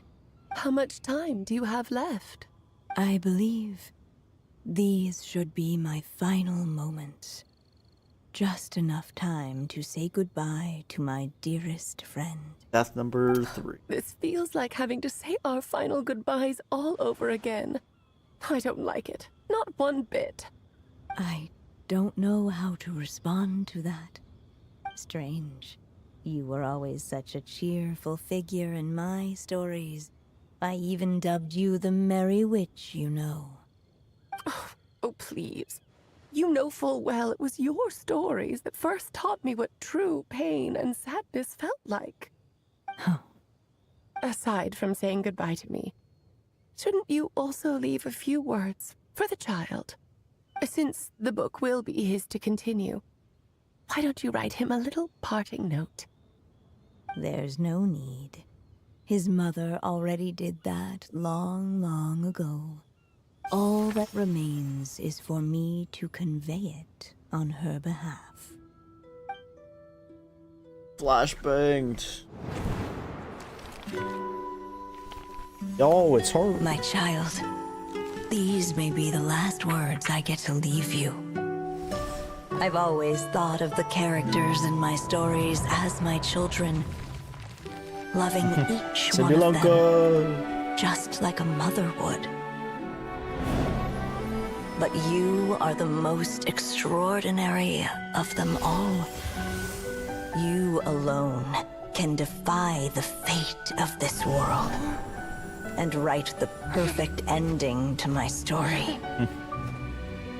You alone shall leave these pages for a future I will not see. Still I say to you, fly, my sweet child.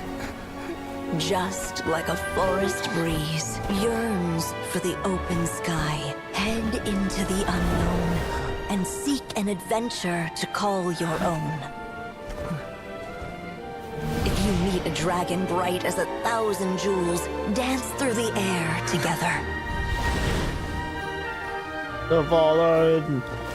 You are not alone, for this world has accepted your place in it. Do not lose heart. You still have many wishes left to fulfill. A long tale awaits you, my love. Let songs and flowers be the ink that fills its pages. Take my pen and use it to continue your story. Sheesh.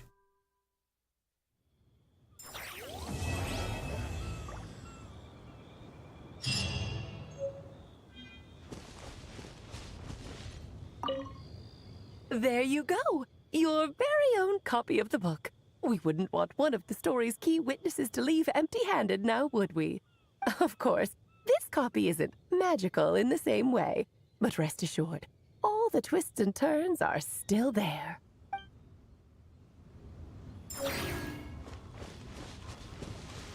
Bunty.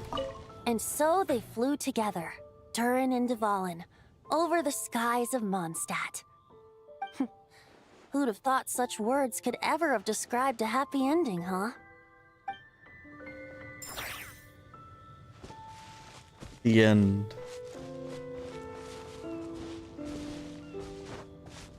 Awesome.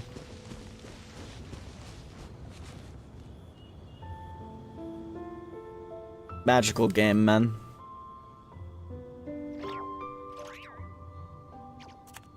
Magical game. Very excited for the special program tomorrow. All things come to an end. Including this live stream. Alright, guys. That's gonna be it. Fantastic game. Fantastic story. I like it. Loved the event too. Anyway, guys. That's gonna be it. I'll probably be back for the live stream tomorrow. It's probably the next time I'll be streaming again. But yeah. Anyway, guys. Thanks so much for watching. And I will see you all